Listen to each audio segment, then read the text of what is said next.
Madame, Monsieur, bonsoir et bienvenue à tous. Novembre 1982, novembre 2017, 35 ans que Paul Biya a accédé à la magistrature suprême au Cameroun. Et parmi les chantiers, la consolidation de la paix et la construction nationale. 35 ans après, où en est-on? Les mémorandas qui fusent de partout, du territoire national, du Grand Nord, de la Léquier et récemment le Lakam, sont-ils la traduction de l'échec de cette construction nationale? Les violences enregistrées dans les régions du Nord-Ouest et du Sud-Ouest depuis pratiquement un an sont-elles des marques d'une paix fragile dans notre pays, ou plutôt l'expression de la démocratie que l'homme du 6 novembre dit avoir donnée au Cameroun? L'unité nationale, 35 ans après, est-elle toujours un défi à relever par le renouveau ou déjà un acquis? 237 le débat ouvre justement le débat ce soir. Merci madame, monsieur de nous recevoir chez vous.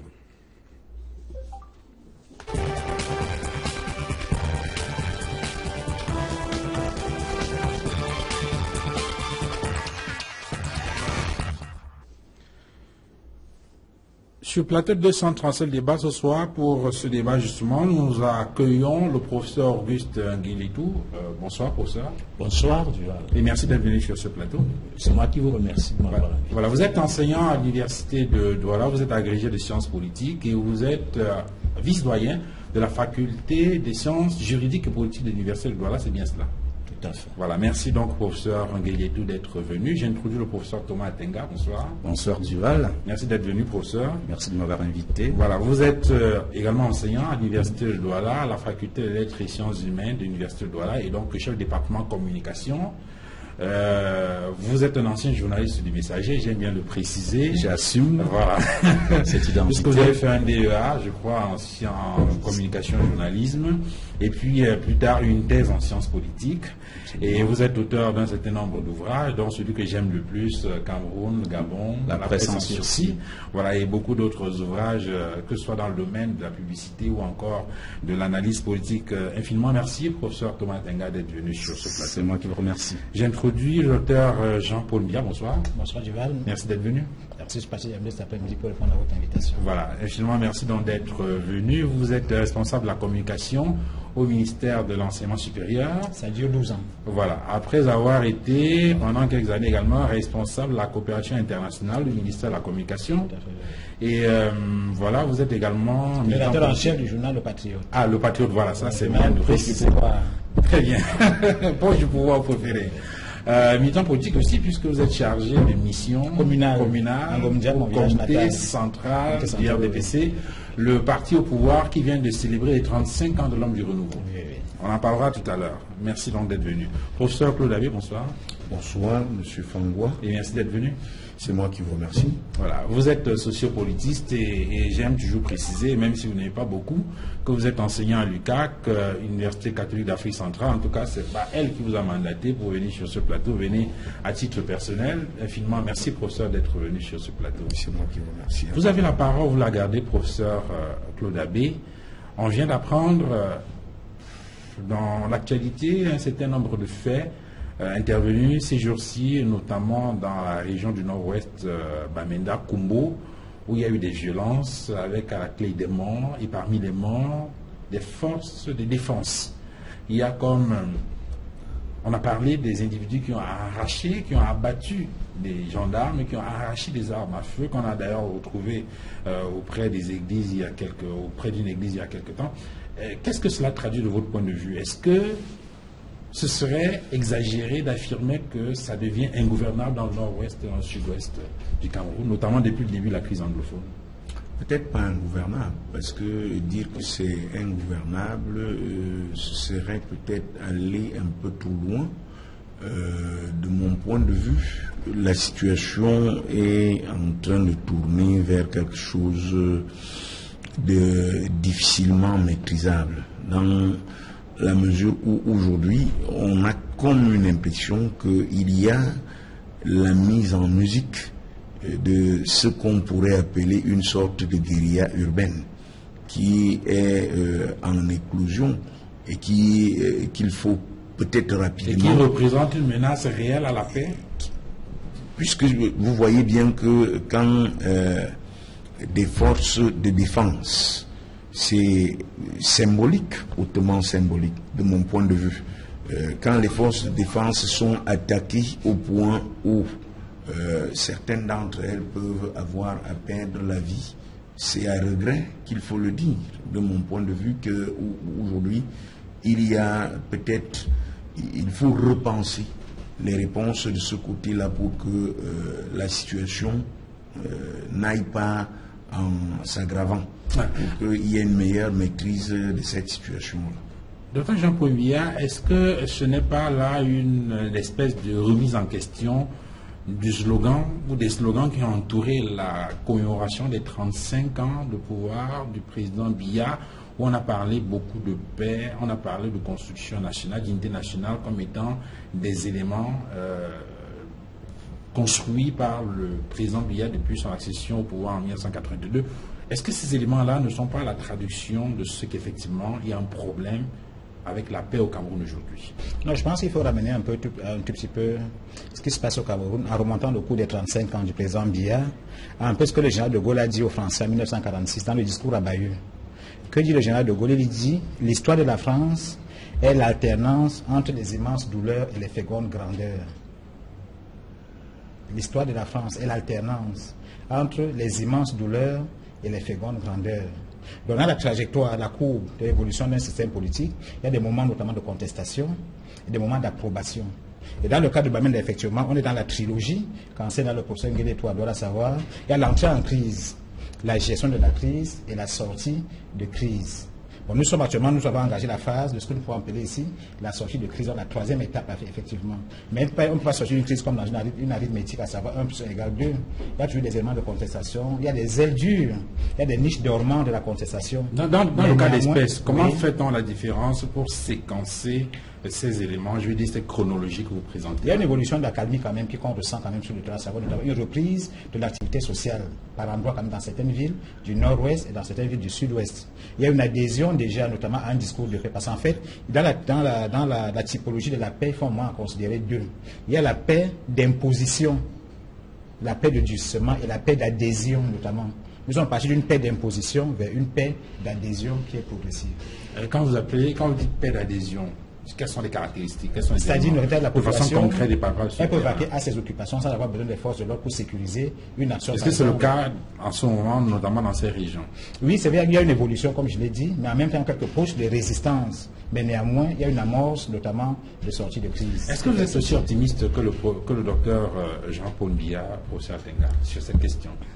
On va dire que c'est une crise qui s'est diffusée selon le modèle d'IAN-S. Il y a eu une phase de montée en puissance qui a atteint un pic lors des événements de la proclamation de l'indépendance en Guinée de l'Amazonie. Maintenant qu'on redescend parce que des formes de consensus se dégagent, émergent donc, n'est-ce pas, des dynamiques de milicianisation de la crise, parce que justement les forces extrémistes veulent reprendre la main sur un processus qui leur échappe. Et je crois qu'on assiste à cela en ce moment. Quand vous dites qu'il y a eu un pic à un moment donné et qu'on est dans une courbe descendante, quels sont les éléments qui vous permettent de le voir? C'est vrai que vous êtes pratiquement dans le même sillage que l'auteur Biya, parce que pour lui, on est pratiquement dans une phase de sortie de crise. Mais les éléments sur le terrain, est-ce qu'on peut... On se souvient qu'après les mouvements du 22 septembre, oui, on avait l'impression, enfin, avant le 22 septembre, effectivement, on avait l'impression que les choses se calmaient. Mais il y a eu ces mouvements-là, ce vaste mouvement, le 22, puis il y a eu le 1er octobre également, un autre élément. Bon, on peut peut-être considérer ça comme des pics, mais qu'est-ce qui indique qu'on ne va pas remonter? Le premier élément, c'est comme la fragmentation même du vaste mouvement dit, vous savez qu'ils sont réunis au Nigeria et que sortir de ce conclave, il y a eu des camps qui se sont dessinés et qu'à l'intérieur même, les forces sont aujourd'hui très éclatées. Donc du coup, ceux qui ne sont pas les éléments incontrôlables du mouvement sont aujourd'hui en train de milicianiser, d'essayer de transformer cela en guérilla urbaine, et c'est ce à quoi on assiste maintenant. Professeur Nguélétoua, sur cette question-là, de façon précise, je vais dire quelle est la perception, quelle analyse que vous avez. Est-ce que le fait justement de concevoir cette crise-là, sous ce prisme-là, est-ce que ce n'est pas ça justement qui fait que ça s'enlise? C'est-à-dire qu'on a l'impression que c'est une situation gérable, qui peut être maîtrisée, et puis après, de temps en temps, on a comme des soubresauts, seront certains. Est-ce que ce n'est pas ça qui fait que justement, on n'arrive pas à envisager des mesures fortes, des solutions durables pour répondre à cette crise-là, et peut-être en comptant sur l'usure? Alors, si je me place sur le terrain d'une analyse de la conflictualité, on se rend compte que ce qui se déroule actuellement dans les régions du nord-ouest et du sud-ouest Cameroun est comparable à cette crise qui a secoué une partie du Cameroun il y a quelques années, notamment le versant est concernant les réfugiés qui sortaient de la République centrafricaine pour la partie Est. Mais ce qui est intéressant ici, c'est de constater et de voir comment ces différents acteurs, ces protagonistes, portent atteinte même à un certain nombre d'emblèmes nationaux. Et à partir de ce moment, il est indispensable d'affiner les stratégies nécessaires pour pouvoir porter une réplique à la mesure de l'atteinte qui a été faite. Car porter atteinte ou tout simplement mettre à mort les forces de sécurité, c'est atteindre l'État dans sa substance.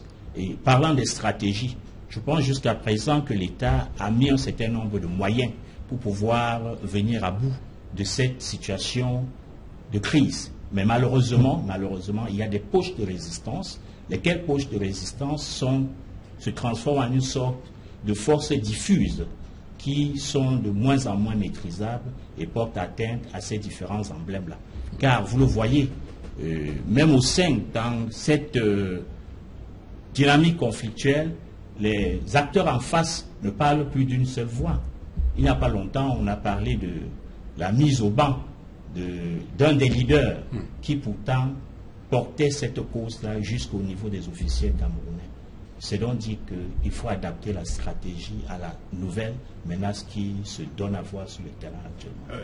Effectivement, le problème qu'on a à un niveau, c'est qu'on voit, on a le sentiment justement que au niveau de pouvoir, au lieu de faire un diagnostic froid de la question et d'identifier les origines réelles de cette crise-là, on a l'impression qu'on surfe davantage sur des éléments liés aux symboles nationaux, à la puissance, la force de l'État, et on semble plutôt s'intéresser à ces aspects-là, plutôt que d'aller chercher les vraies origines de cette crise-là et d'apporter des solutions. Est-ce que vous avez le sentiment que le diagnostic fait est clair et que les mesures qui sont apportées peuvent permettre justement de juguler cette crise-là de façon réelle? En l'état actuel, aucun diagnostic ne saurait être totalement satisfaisant. Et le meilleur diagnostic qui soit, c'est celui qui peut se faire à partir d'une plateforme de négociation. Et c'est d'ailleurs, il me semble, dans cette logique s'inscrit cette mission gouvernementale qui a été prescrite par le président de la République, qui avait pour mission d'aller recueillir les données sur le terrain, voir dans quelle mesure apporter progressivement les solutions. Oui, mais professeur, je ne vous interromps pas, mais justement, si le diagnostic n'a pas été fait, on peut donc considérer que les mesures qui ont été prises ici, c'est une sorte de navigation à vue. Navigation à vue, je ne pense pas. Dès lors que, dans une situation de crise, il faut d'abord cerner l'interlocuteur. En face, on a l'impression que l'interlocuteur initial s'est mu dans une autre dynamique qui est difficilement maîtrisable. Dès lors, on a de la peine à coller véritablement l'étiquette d'interlocuteur sur une face précise, suffisamment représentative de la population, des populations du nord-ouest et du sud-ouest. Il est donc, pour le moment, il est assez délicat de pouvoir s'engager dans une telle opération sans toutefois prendre les précautions qui s'imposent. Professeur Abbé, sur cet aspect-là, peut-être, est-ce qu'on ne peut pas considérer que cet élément-là, c'est peut-être, je veux dire quoi, n'est qu'un indicateur de ce qu'on a observé, je veux dire quoi, pendant les 35 ans du renouveau, où effectivement il y a eu, j'ai pris tout à l'heure, en début d'émission, je parlais de ces mémorandas qui fusent de partout, parce que je crois on va revenir tout à l'heure dans la deuxième partie de l'émission sur les solutions qui peuvent être envisagées pour une, je vais dire quoi, pour une gestion durable de cette crise-là. Mais je voudrais qu'on reste d'abord sur la question de l'unité à travers, par exemple, ces mémorandas qui fusent de partout. Le plus récent, c'est celui du LACAM. Il y a eu le mémorandum de la Liquide.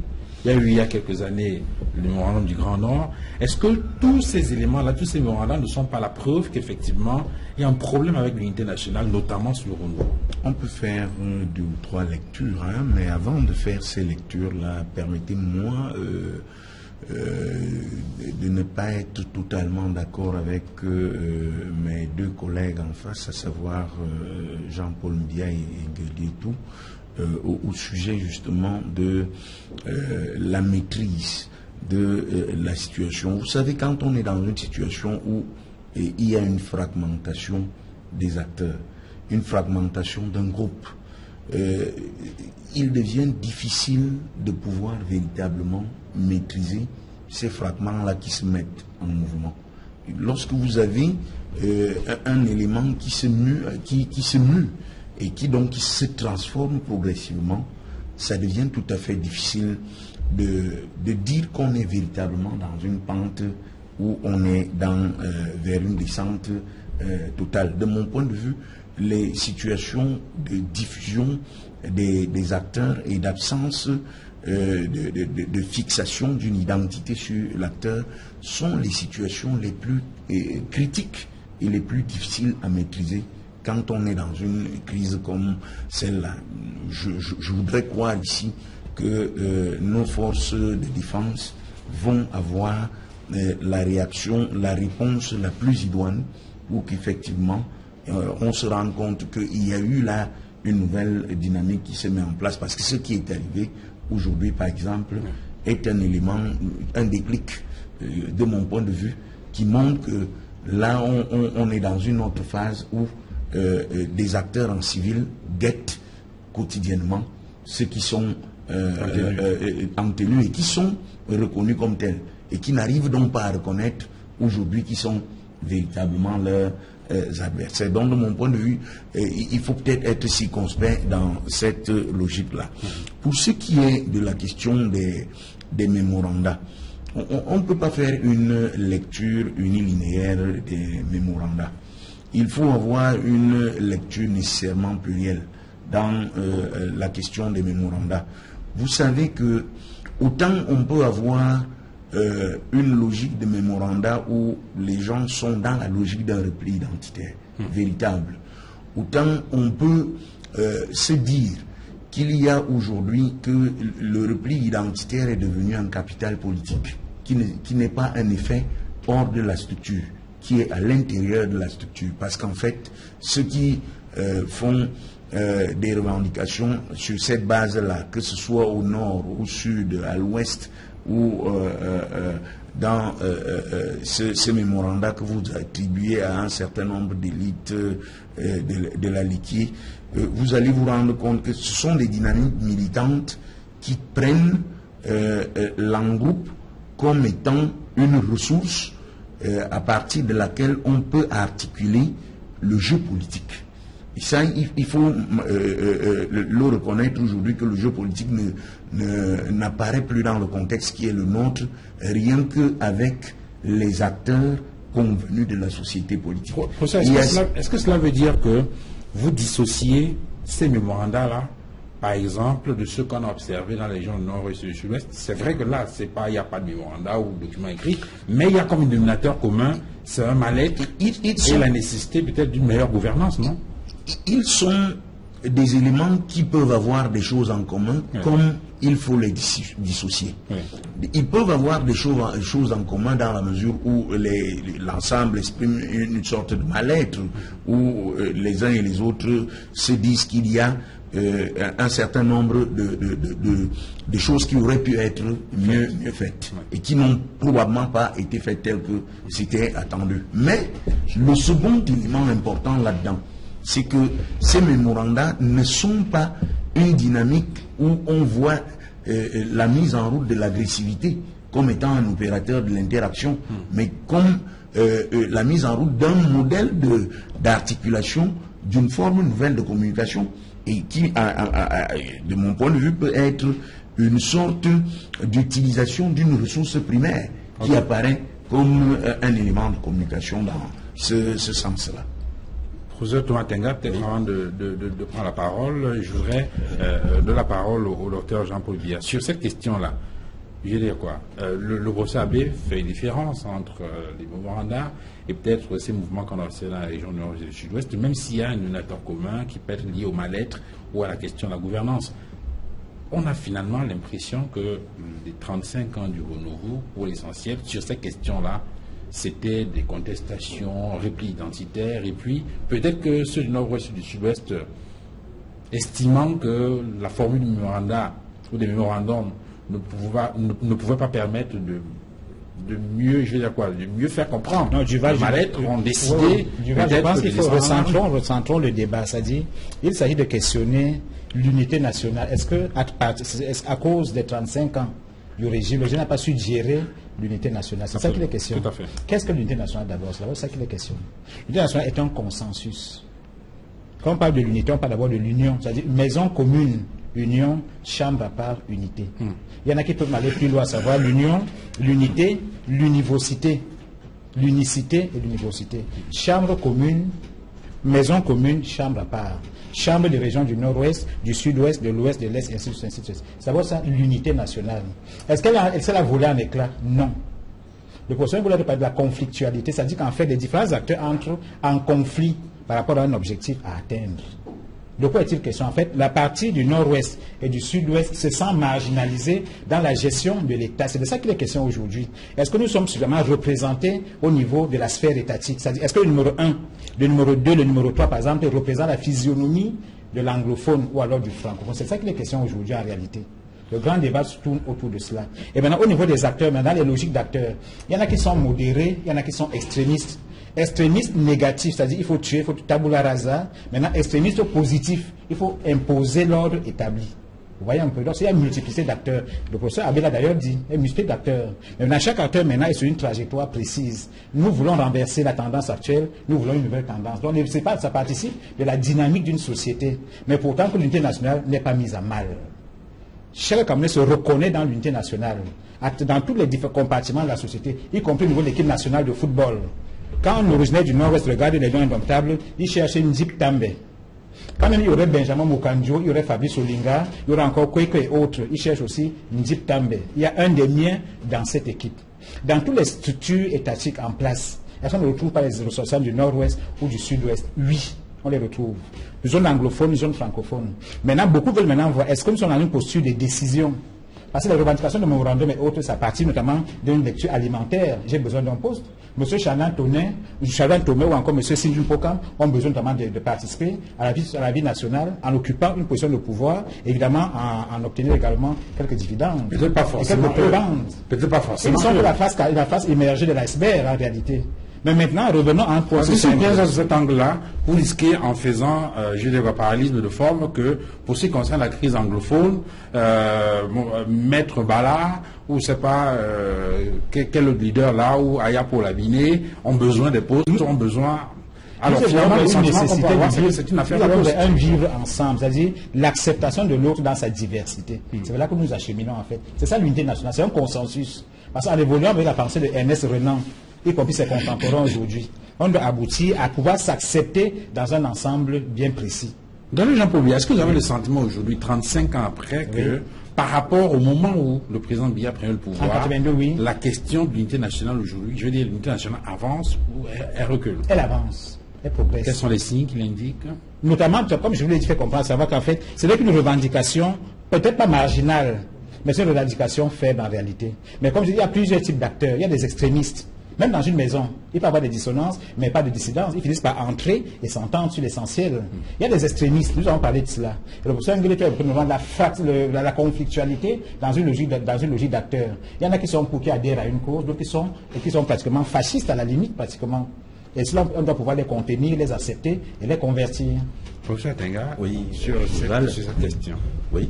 Sur cette question de façon précise, est-ce que on ne peut pas considérer, je veux dire, j'ai l'impression qu'il y a comme une forme de confusion, je peux me tromper, entre la question mémoranda, où c'est clairement exprimé, peut-être que le professeur Biya considère comme étant les, je veux dire quoi, les conséquences où bon, on a affaire à des gens qui ont besoin de postes, il a parlé de ration alimentaire, ou des questions précises, comme celles par exemple qui sont adressées par des leaders anglophones. Bon, il y a au départ une consortium. Est-ce que cette confusion-là, de votre point de vue, peut s'expliquer, peut se comprendre? Moi, ce que je voudrais dire, c'est que il y a une crise. Et le risque, c'est qu'ils sont censés trouver des solutions dans le parti gouvernant, c'est d'euphémiser, d'essayer de dire il n'y a rien, c'est juste une histoire de poste. Le Cameroun est en crise, et en crise dans ses fondements identitaires, ses fondements symboliques, et qui menacent ce que nous avons appelé notre vivre ensemble. Oui. Donc, il fait peut-être partie du camp qui euphémise, donc qui minore ce qui se passe, mais le Cameroun est en crise. Et les crises ne font que s'agréger, et donc qui menacent justement ce qui était censé être un des acquis du renouveau. Cela étant, je reviens à une de vos questions initiales, à savoir, est-ce que les réponses sont à la hauteur? Et c'est là où j'appelle les médias le temps médiatique n'est pas le temps politique. En situation de crise, il y a des réponses d'urgence. Et dans la situation du Nord-Ouest, l'urgence était que l'école reprenne, que la vie économique reprenne. Elle est en train de reprendre maintenant la fabrication de la décision politique qui stabilise la situation dans le temps long, dans la durée. Ça prend du temps. Ce n'est pas dans l'histoire immédiate qui est le temps médiatique. Donc je voulais signaler cela pour dire que nous sommes là dans l'entre-deux. Soit c'est le camp qui euphémise la crise, qui pense que c'est une histoire des postes qui l'emporte, et on va vers des périls plus grands, soit c'est ceux qui murmurent à l'oreille du prince, qui lui donnent la vraie mesure de ce qui se passe, et qui l'amènent à prendre les mesures pour que le Cameroun retrouve, n'est-ce pas, à défaut de son unité, au moins sa stabilité dans la durée. Cette crise aujourd'hui, pour vous, comment il faut la comprendre? Est-ce que c'est juste un élément marginal, ou bien il faut situer cela dans le sillage des contestations qu'on a vu par exemple apparaître justement avec ces mémorandas qu'on a cités? Disons, dommage qu'il ne soit pas là, il a parlé, l'unité nationale, ce n'est pas seulement les symboles, c'est un ensemble de facteurs agrégés qui font l'unité.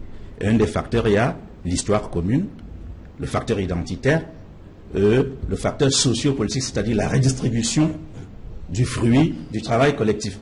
Et là, je pense que ce qui se vit aujourd'hui, et qui est le fondement central de cette crise, c'est un problème de redistribution de tout notre travail depuis 1982. Tout notre travail est allé entre les mains de quelques factions, de quelques groupes, de quelques clans, pendant que la majorité qui trime au quotidien se retrouve sans route, sans hôpitaux, etc. C'est de ça qu'il s'agit. Et ce qui menace l'unité aujourd'hui, ce n'est pas tant les symboles, c'est le fait que le facteur de redistribution du fruit du travail collectif a été mal reparti depuis 32 ans. Et c'est de ça qu'il s'agit, et c'est un des ressorts de cette crise.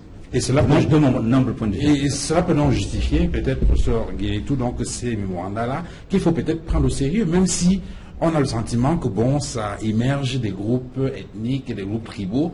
Est-ce qu'il ne faut pas accorder une oreille attentive à ces revendications, à ces mémorandas-là, et peut-être essayer donc de voir peut-être la question de la répartition des ressources pour emprunter le concept développé par le professeur Tenga? De mon point de vue, ces mémorandas expriment non pas une menace à l'État en tant que tel, mais plutôt une demande d'accès à l'État. À partir de ce moment.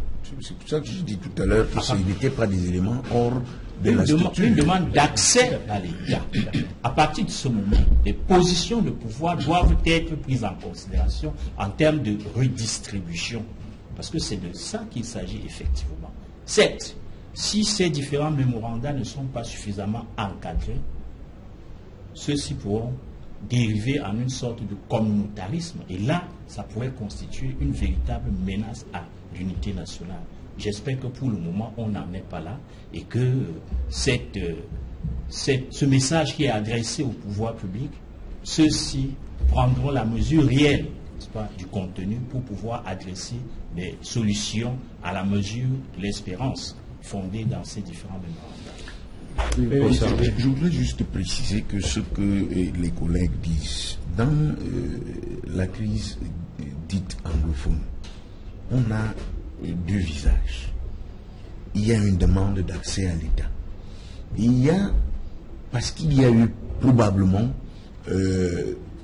une sorte d'arrogance qui est très souvent connue d'un certain nombre de nos gouvernants qui essayent de dire non, tout va bien vraiment.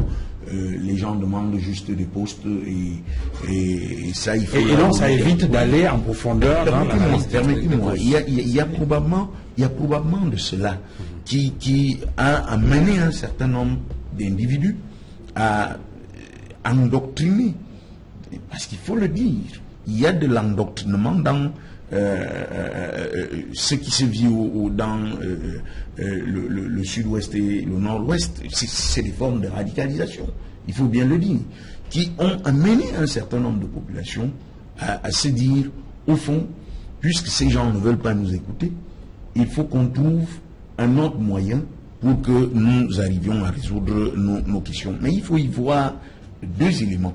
Il y a cet élément de radicalisation qui est d'un côté, mais il faut également y voir dans la crise anglophone un certain nombre d'acteurs, un des fragments qui demandent un meilleur accès à l'État.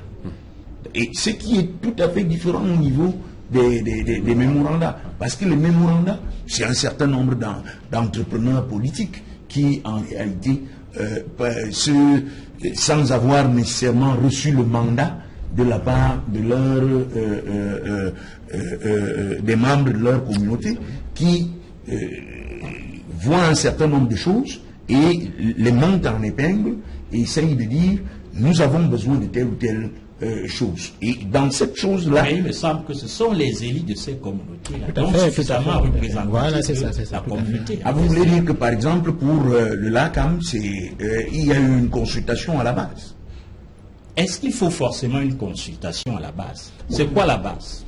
Puisque pour que vous en soyez mandaté comme élite, oui. Du peu que je connaisse le mandat, du peu que je connaisse en tant que dans l'histoire de la notion d'élite, oui.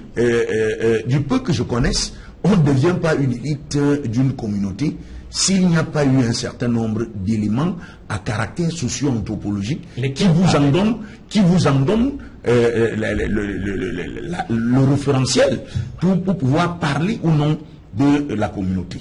Donc, de mon point de vue, je pense qu'au niveau des mémorandas, il y a souvent un jeu de chaises musicales, où un certain nombre d'entrepreneurs politiques qui parfois, dans leur demande, leur demande de positionnement, qui se retrouvent éjectés du système à un moment donné, ont besoin d'un certain nombre de postes.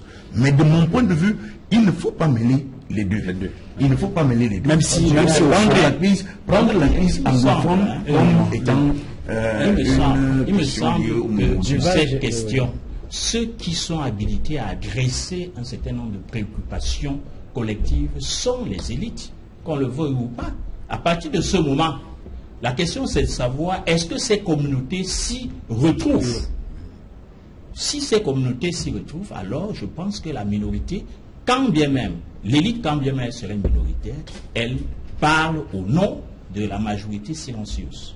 Je vais aller à deux éléments quand même qu'il faut prendre en compte. C'est-à-dire, remontons un peu le cours de l'histoire. Le Cameroun n'est pas né en 1982. Il est né longtemps avant. Il faut remonter à 1960, il faut remonter à 1884. En fait, le problème auquel nous faisons face découle au moins de deux indicateurs. Le premier, c'est d'abord les deux concepts. L'antériorité de la nation à l'État et non l'État à la nation. Parce que l'État est une imposition occidentale. C'est l'État importé que nous avons sur le territoire. Qui fait sens, bien sûr, professeur, qui fait sens et qui produit du sens également. Mais en même temps, alors cet État a été imposé, certes, mais en amont, il y a d'abord la nation. La nation, c'est qui? C'est vous, c'est moi. C'est le professeur Abbé, c'est par exemple le professeur Tinga. Ça, c'est la nation. Donc l'appartenance à une même communauté, vous appartenez à la nation camerounaise au moins. Est-ce qu'il y a une nation camerounaise? Si, il y a une nation Ce que nous vivons nous amène à relativiser. Quand il n'y a pas d'unité, il n'y a pas de nation. Mais maintenant, la cristallisation, la cristallisation de la montée, notamment de la haine, de la colère dans les deux régions, en réalité, participe de manière claire et simple de la manipulation, en fait. Les élèves veulent aller à l'école. On leur empêche d'aller à l'école. Qui empêche? C'est ceux qui souvent veulent accéder à des positions de pouvoir. C'est ça qu'il s'agit. Le monsieur Arbor Balan Congo, par exemple, on a retrouvé un enseignant qui gagne à peine 192 000. On a retrouvé dans son compte 19 500 000. Ça lui venait d'où? Ce n'était pas un crédit bancaire. Ça venait d'Afrique de l'Ouest, transitant par 3 banques, dont je préfère ne pas donner le nom sur votre antenne.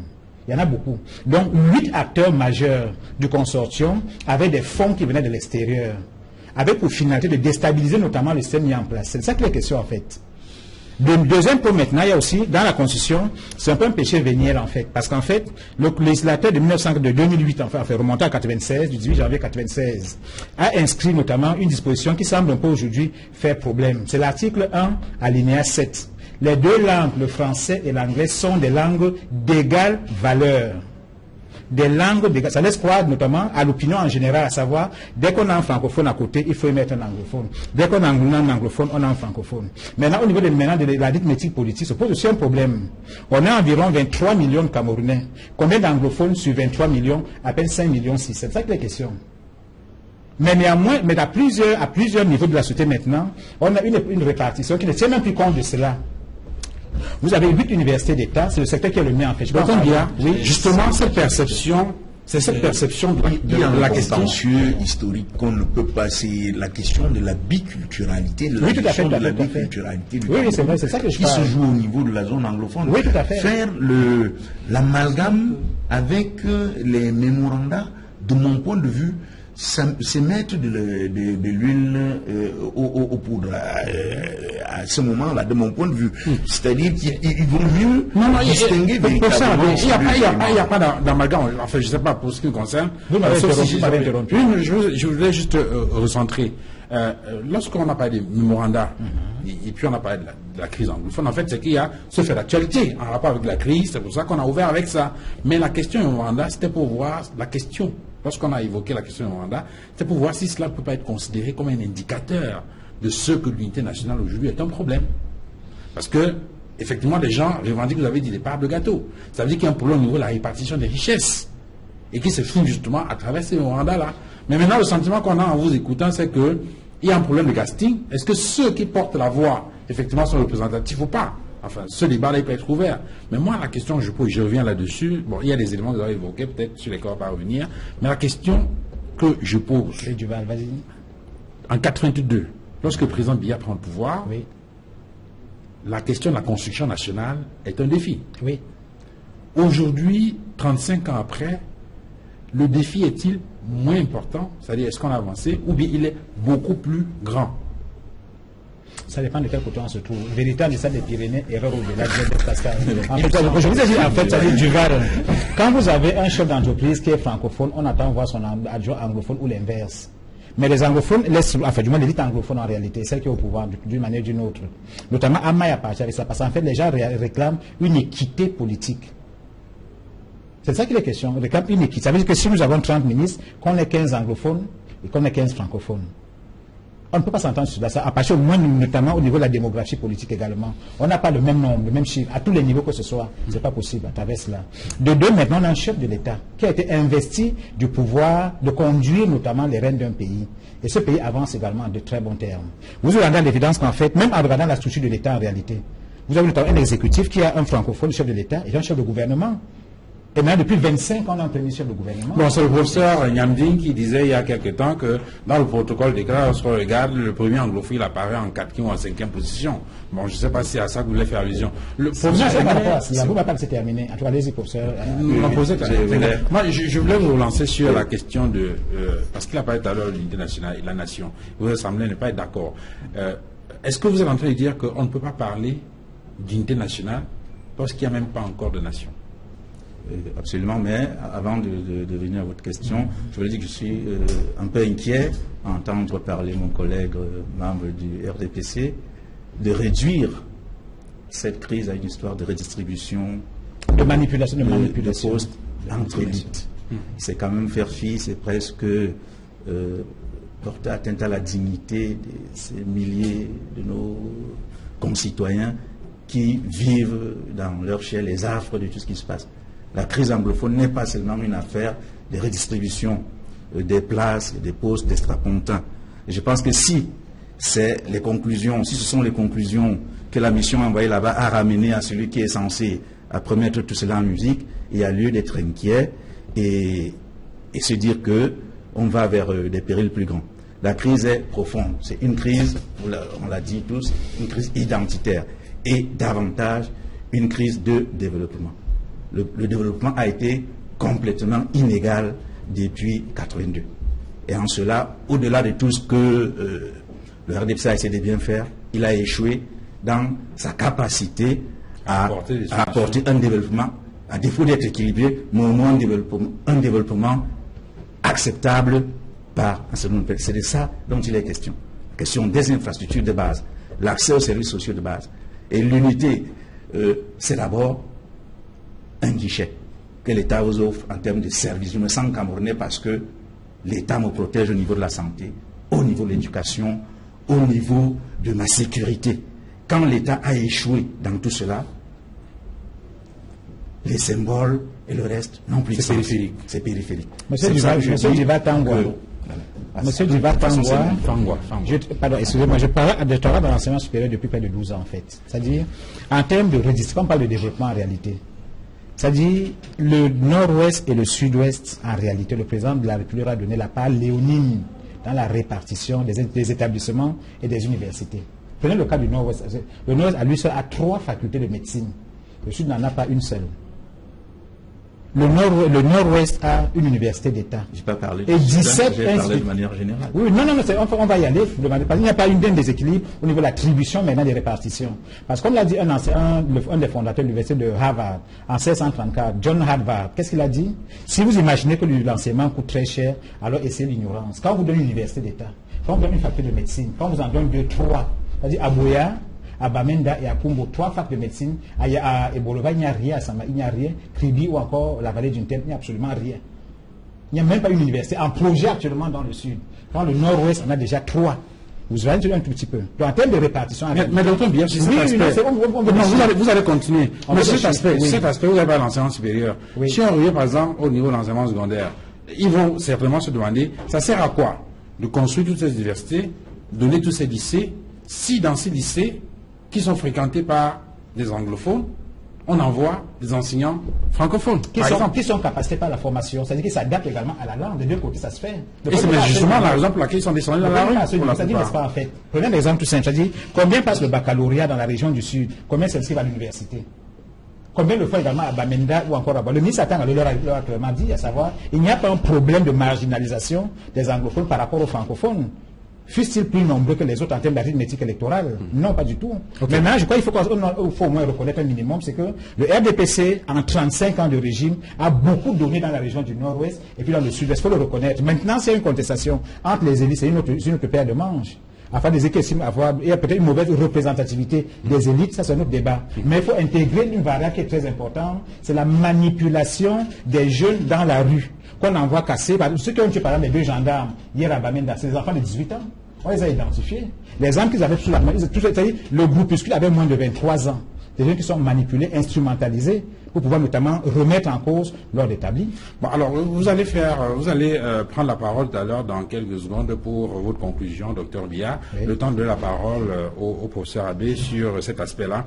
Avant de vous laisser conclure sur, par exemple, ce que vous pouvez considérer comme des solutions qui peuvent permettre de consolider l'unité nationale, puisque vous estimez que cette unité nationale est une réalité. Alors, professeur Abbé, sur la question, bon, sur la question des memoranda, par exemple. Bon, c'est vrai, vous avez dit qu'il ne faut pas faire de confusion entre ces éléments-là.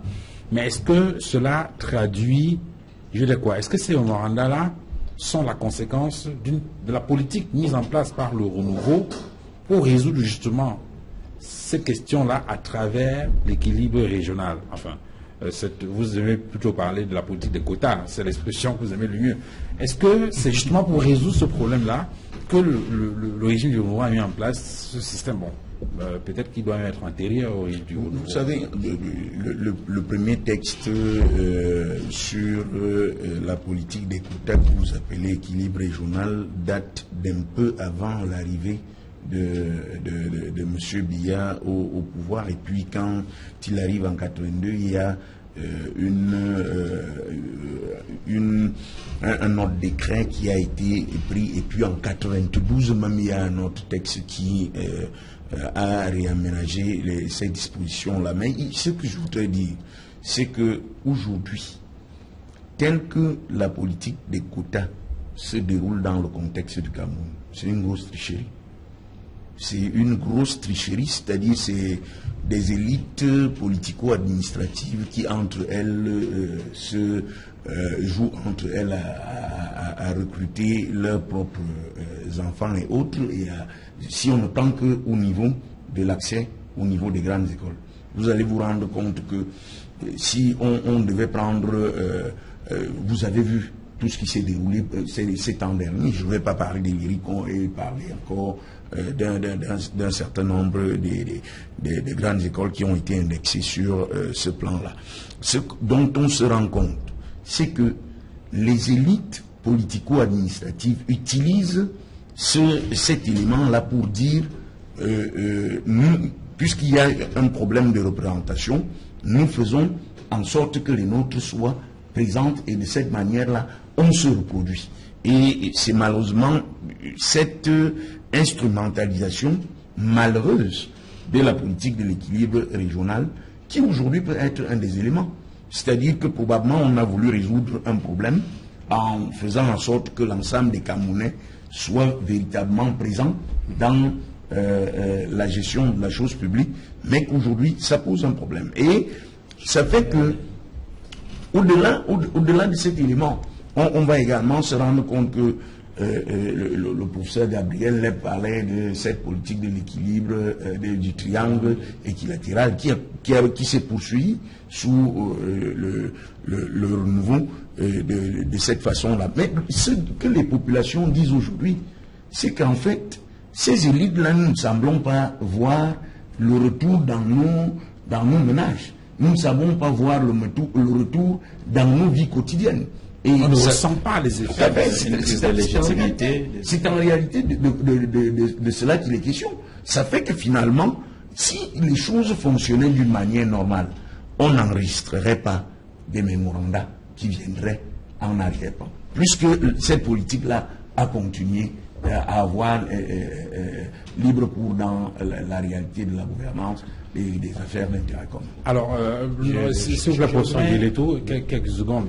On va permettre au docteur Biya peut-être de dire rapidement un mot sur cette question d'équilibre régional et ensuite peut-être de conclure sur les solutions qui peuvent permettre de construire davantage cette unité nationale et puis recevoir sur ce plateau le professeur Samuel Efouambozo. Si je peux réagir. Bien sûr. Non, en fait, je vais seulement chuter sur une lecture très politique, très sérieuse. Nous sommes ici dans un jeu à somme nulle. Il n'y a ni vainqueur ni vaincu en réalité. Ce qui est important pour nous, c'est la construction du vivre ensemble. Et l'image la plus intéressante, la plus pertinente que je puisse avoir ce soir, c'est celle de Saint-Exupéry, Antoine de Saint-Exupéry, qui dit « Tu n'es pas moi, je ne suis pas toi. Tu es différent de moi, cela ne me change pas. Car loin de me dépasser ou de me surpasser, tu m'enrichis. » L'anglophone enrichit le francophone et le francophone enrichit l'anglophone. C'est la nécessité de vivre ensemble au Cameroun en ce moment. Docteur Jean-Paul Bien, finalement, merci d'être venu sur le plateau de Central Salle Débat. C'est la première fois qu'on vous recevait. On espère que vous serez très souvent présent. C'est un plaisir d'être assez à côté pour ça. Il y a très peu de temps. Voilà. Infiniment merci, docteur Biya, d'être venu sur ce plateau. Et à très bientôt. On va recevoir donc dans quelques secondes le professeur Samuel Efouambozo. Mais vous voulez prendre le professeur Nguéléto sur cet aspect-là. Il y a donc cette politique des quotas, pour reprendre l'expression, le concept du professeur Abbé, qui était présenté par certains comme une solution pour régler. Est-ce qu'aujourd'hui, ce n'est pas un tout petit peu dépassé? Alors, permettez-moi de remonter le cours de l'histoire pour dire que, en termes de modèle d'intégration politique, chaque État choisit le modèle qui lui semble à même de résoudre un certain nombre de défis auxquels il est confronté. Le Cameroun, notamment, a choisi dans les premières heures post-indépendance le modèle purement de républicanisme citoyen qui gommait carrément toute spécificité et procédait par assimilation. Et cette politique assimilationniste, effectivement, a produit un certain nombre d'effets, mais avec des résultats à la clé, notamment la mise en place d'un mécanisme permettant d'intégrer toutes les composantes sociologiques de la nation, d'où la politique des quotas. Cette politique de quotas qui sera poursuivie par le président Paul Biya en 1982, avec cette fois-ci le terme équilibre régional. Et d'ailleurs, il parlera non plus d'unité nationale, mais plutôt d'intégration nationale. Comme, n'est-ce pas, un progrès sur la voie de l'unité nationale. Mais aujourd'hui, on est arrivé à une situation où il y a resurgence de manière aiguë des particularismes qui ont été pendant longtemps refoulés. Donc on assiste à une sorte d'identité plurielle au Cameroun. Et d'ailleurs, cette identité a été reconnue et consacrée par la création de la Commission nationale pour la promotion du bilinguisme et du multiculturalisme, que je suis fier d'accueillir.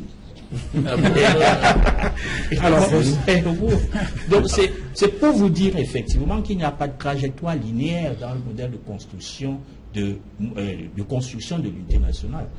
Vous n'avez qu'à voir en France où pendant longtemps les termes tels que communautarisme, multiculturalisme ont été rejetés carrément. Mais ça n'a pas empêché à la France d'être sensible à un certain nombre de différences sociologiques, notamment par la nomination d'un préfet arabe et même de souche noire, vous le savez.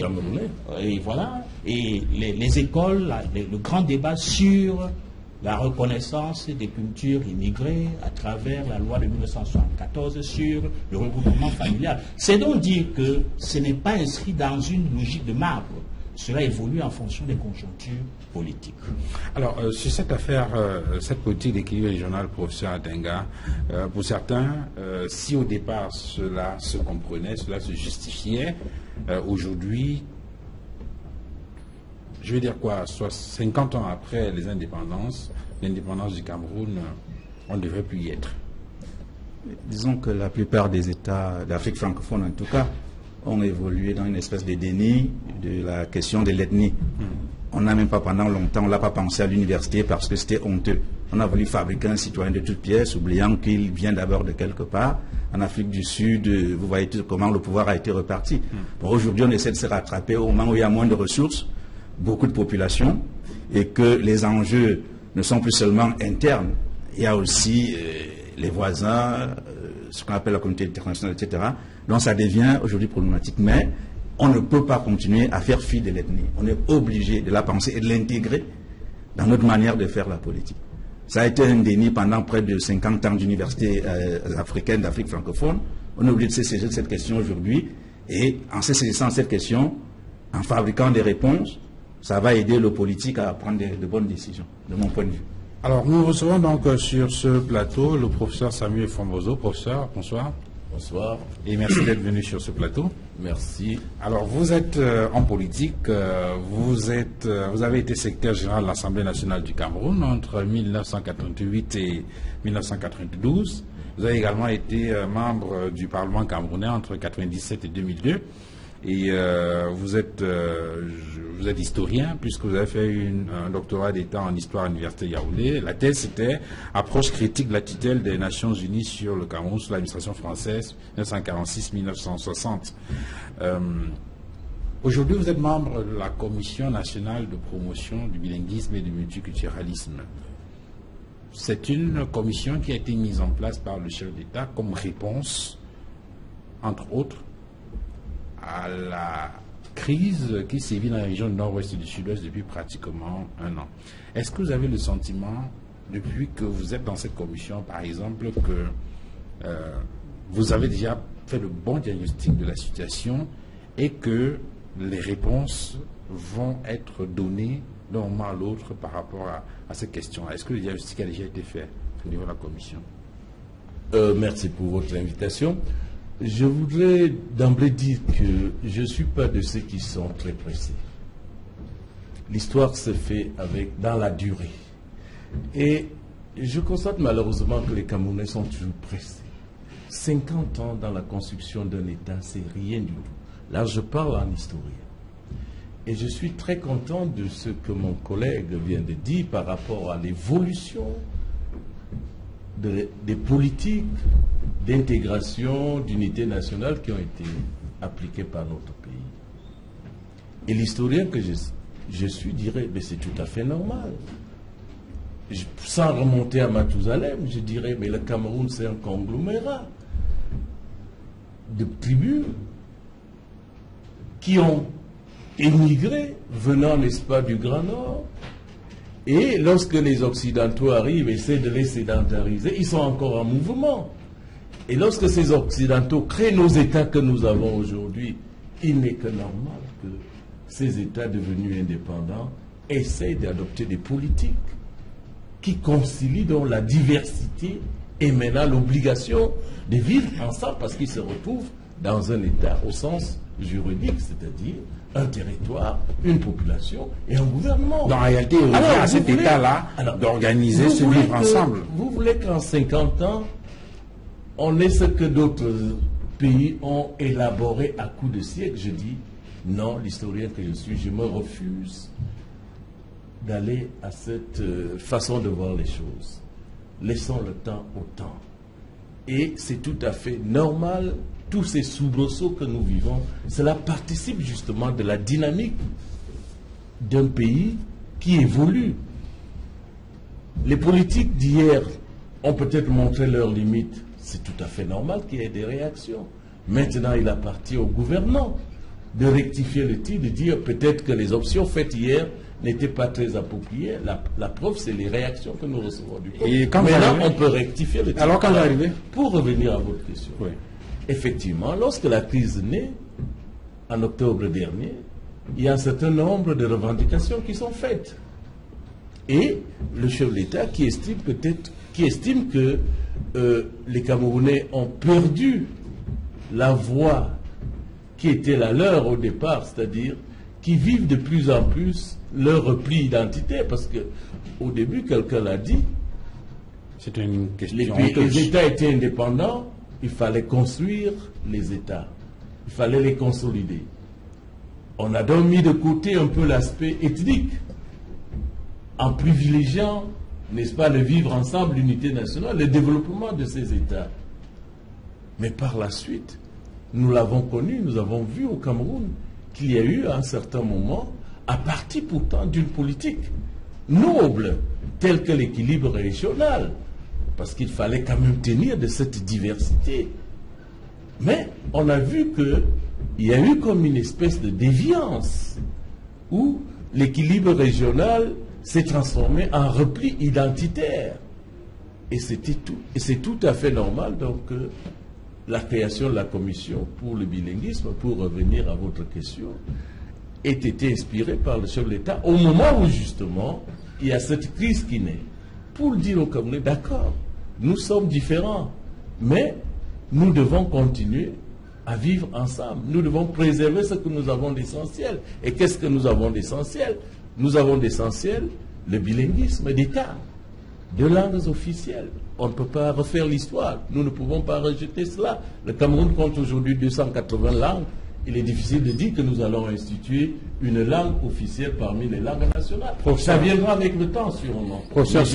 Cela signifie donc qu'aujourd'hui, il faut revenir, il faut repenser ou peut-être carrément mettre de côté cette politique d'équilibre régional qui n'a pas produit des résultats.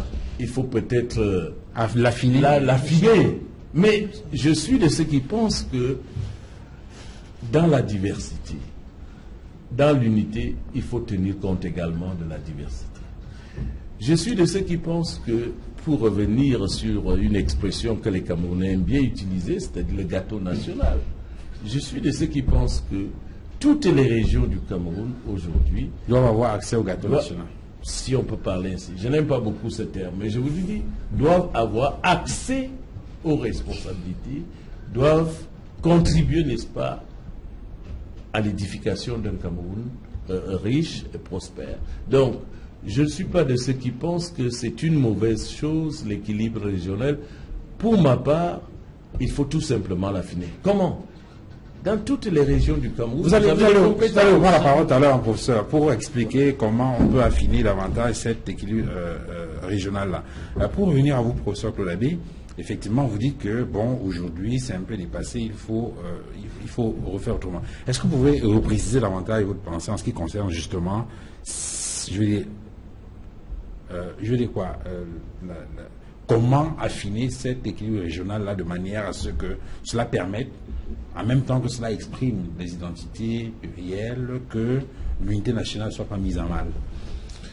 J'ai parlé, lorsque je disais que c'était une escroquerie, c'est que en réalité, lorsque vous regardez, vous, monsieur Fangwa, vous faites les études à Douala, au lycée Jos ou Bel ou Mongo, avec Efwa, avec Abbé, avec Ngeletou, ou avec Amadjoda et avec Sali. Au moment où vous venez faire un examen pour un concours officiel, vous commencez à faire comme si ces gens qui sont venus faire leurs études avec Dika au lycée Jos et avaient étudié dans les conditions objectives que des gens qui ont étudié dans leur localité, alors qu'ils ont passé la majeure partie de leur temps dans d'autres conditions objectives.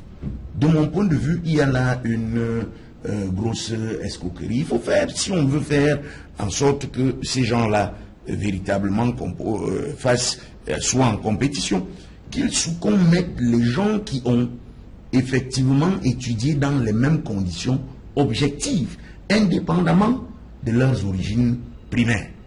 Ça fait que finalement, on aura fait émerger l'individualité, on aura fait émerger l'universalité, on aura fait émerger le citoyen là au milieu, le citoyen camerounais, qui a une attache, mais qui en réalité a effectivement évolué à un endroit. Ça fait que finalement, ce dont je parle, c'est qu'on aurait aujourd'hui, moi je vais même un peu plus loin que le doyen et foi dit que les Camerounais vont un peu vite, mais il vaut mieux rêver.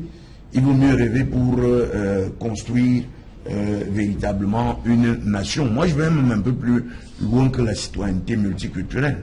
Il vaut mieux aujourd'hui que l'on aille vers ce que j'appelle une citoyenneté cosmopolitique.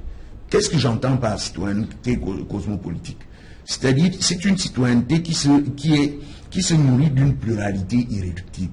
Irréductible, pourquoi? Parce que on a d'un côté le Bakweri qui peut revendiquer sa bakwéritude lorsque le besoin se fait sentir, qui peut revendiquer au même moment, parce qu'il serait d'origine, aurait pour première langue officielle l'anglais, qui peut revendiquer son anglophonitude à un moment donné, qui peut revendiquer aussi sa camerounitude, d'abord au milieu de tout cela, et qui aurait peut-être vécu à Douala, et qui peut se revendiquer comme étant quelqu'un de Douala, sans que son identité de Camerounais ait un problème, et sans qu'il y ait une incompatibilité entre tout ceci, puisque finalement c'est comme ça que nous vivons au quotidien.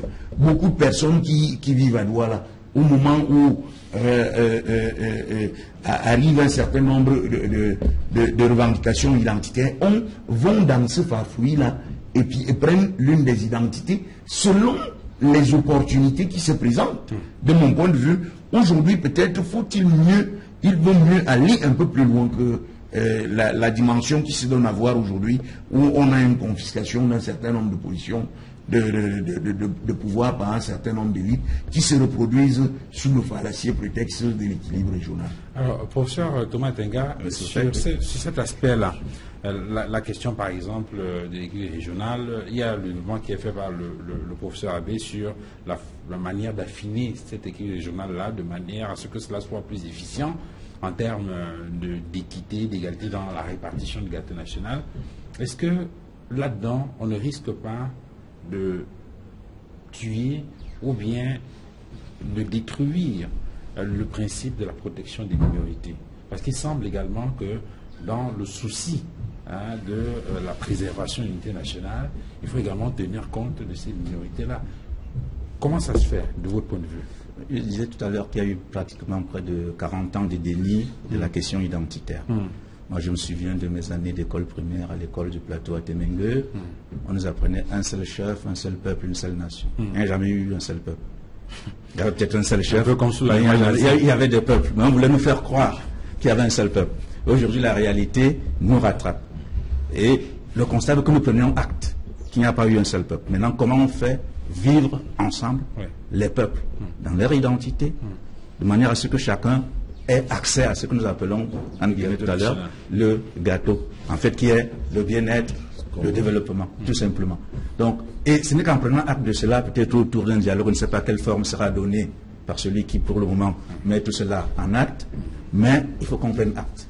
Que le citoyen qu'on a voulu préfabriquer, qu'il soit de tous les noms qu'on lui donne, il est d'abord de quelque part.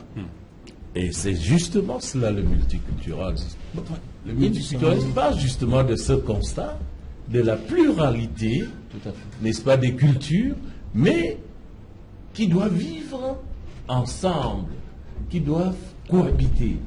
Alors, il faudrait peut-être que je le dise aujourd'hui, parce que quand les gens parlent de multiculturalisme, il s'agit que les gouvernants maintenant définissent des programmes publics capables donc de permettre que cette pluralité de cultures s'intègre. Et c'est ça le rôle de la commission dont vous parlez. C'est-à-dire, nous sommes une force de proposition. Nous proposons sur l'État, dans ce domaine, qu'est-ce que nous pensons pouvoir être bien comme programme public pour permettre que la diversité culturelle ne soit pas un frein, n'est-ce pas, à l'unité et à l'intégration nationale. Oui, le professeur Guillecou voulait prendre la parole. Je vais prendre la parole pour dire que la Constitution, d'ailleurs, règle ce problème de multi-appartenance et de multiculturalité. Parce que quand vous prenez la Constitution camerounaise de 1996, dès le dispositif préambulaire, il est écrit « Le peuple camerounais, fier de sa diversité linguistique et culturelle, élément de sa personnalité nationale. » L'esprit camerounais. Ça. Élément de sa personnalité nationale, et conscient de l'impérieuse nécessité de parfaire cette unité, proclame solennellement qu'elle constitue une seule et même nation. Ça veut dire qu'en fait, le principe de l'unité est déjà élaboré, d'une part, en même temps que cette unité est perméable à la différence en termes de diversité. Maintenant, le défi majeur, c'est celui... Professeur, ça c'est dans la Constitution. D'accord. Maintenant, sur le terrain, avec les réalités qu'on observe. Justement, les mécanismes de mise en œuvre, c'est à ce niveau qu'il y a problème. Et justement, l'instrument qui a été élaboré, notamment la politique des quotas, la politique de l'intégration de l'équilibre régional, c'est des instruments perfectibles, qui ont produit un certain nombre de résultats, qui aujourd'hui, n'est-ce pas, révèlent déjà un certain nombre de limites. Tout à fait. Qu'il faut voir dans quelle mesure, soit remplacer, soit, n'est-ce pas, l'améliorer en tenant compte des nouvelles exigences qui se posent. Parce que quoi qu'on dise, si l'on était amené à faire le bilan, on constaterait effectivement qu'il y a eu un certain nombre d'inégalités. Ce sont ces inégalités qu'il faut réparer et voir dans quelle mesure prévenir. Donc, à partir de ce moment, je pense que ce soit au Cameroun ou ailleurs, d'ailleurs vous aurez la politique d'accommodation, la politique melting pot, la politique, bref, les castes un peu partout. Chaque État pense son modèle d'intégration. Et c'est un modèle d'intégration qui varie en fonction des conjonctures. Donc je pense que la commission qui a été mise en place a pour maître mot d'ailleurs de s'y pencher, de voir dans quelle mesure on peut trouver un mécanisme plus juste et plus efficient. Professeur Abbé, sur cette question justement, peut-être on va pas revenir sur la polémique en rapport avec la mise en place de cette commission, mais beaucoup ont estimé, puisqu'on est là dans la partie solution, qu'il faut proposer dans le sens d'améliorer ce vivre ensemble-là et construire la nation. Beaucoup ont estimé qu'à la place de cette commission qu'on a créée, on devait tout simplement accélérer la décentralisation. L'existence de la commission n'est pas incompatible avec l'accélération de la décentralisation. Oui, parce que pour certains, c'est une institution de plus, et pour d'autres même une institution de trop, alors que les solutions... Tout dépend de ce qu'on met comme contenu dans la commission. Si c'est... Vous voyez, ce qui est gênant au niveau de la commission, c'est qu'elle a été créée sous le modèle d'une autre commission, dont on connaît aujourd'hui les résultats, à savoir la CONAC, c'est-à-dire sans véritablement un certain pouvoir pour arriver à mettre en œuvre, à impulser des choses qui ont une emprise pour transformer qualitativement le quotidien. Et puisque cette commission, justement, dans son article 3, on voit sous l'autorité du président de la République, la commission est chargée. C'est pour ça que je suis en train de vous dire que si vous regardez le modèle juridique derrière la création de la Commission nationale pour le bilinguisme, c'est exactement le même modèle juridique que la CONAC. Et j'ai bien peur que, vraiment peut-être ici, je suis quelqu'un qui va un peu trop loin ou qui rêve un peu trop rapidement et qui fait un certain nombre de regrets rapidement. Mais je dis, quand on regarde le modèle juridique et qu'on voit que ce modèle juridique-là a servi ailleurs, et que la Constitution, la corruption, elle continue de se porter très très bien dans le contexte qui est le nôtre, j'ai bien peur que malgré la bonne volonté, la bonne envie des membres de cette commission, si ce modèle ne lui permet pas en réalité d'avoir une emprise sur la réalité, que ce soit ce que j'ai coutume d'appeler un élogisme que j'ai appelé, que le mode de gouvernance au Cameroun m'a permis de fabriquer, à savoir la gesticulation institutionnelle, qui est cet art de faire semblant d'être en mouvement tout en étant sur place, c'est-à-dire face à un problème réel, on multiplie un certain nombre d'institutions, mais le problème lui-même, il ne se porte jamais mieux qu'avant la création de ces institutions-là. Donc, de mon point de vue, il me semble que s'il y a véritablement un travail qui est fait, un travail d'évaluation d'abord de tout ce qui a jusqu'ici été fait. Je vais vous prendre par exemple, pour être concret, si vous prenez le texte, le code électoral d'avril 2012, vous vous rendez compte qu'il y a dans les divers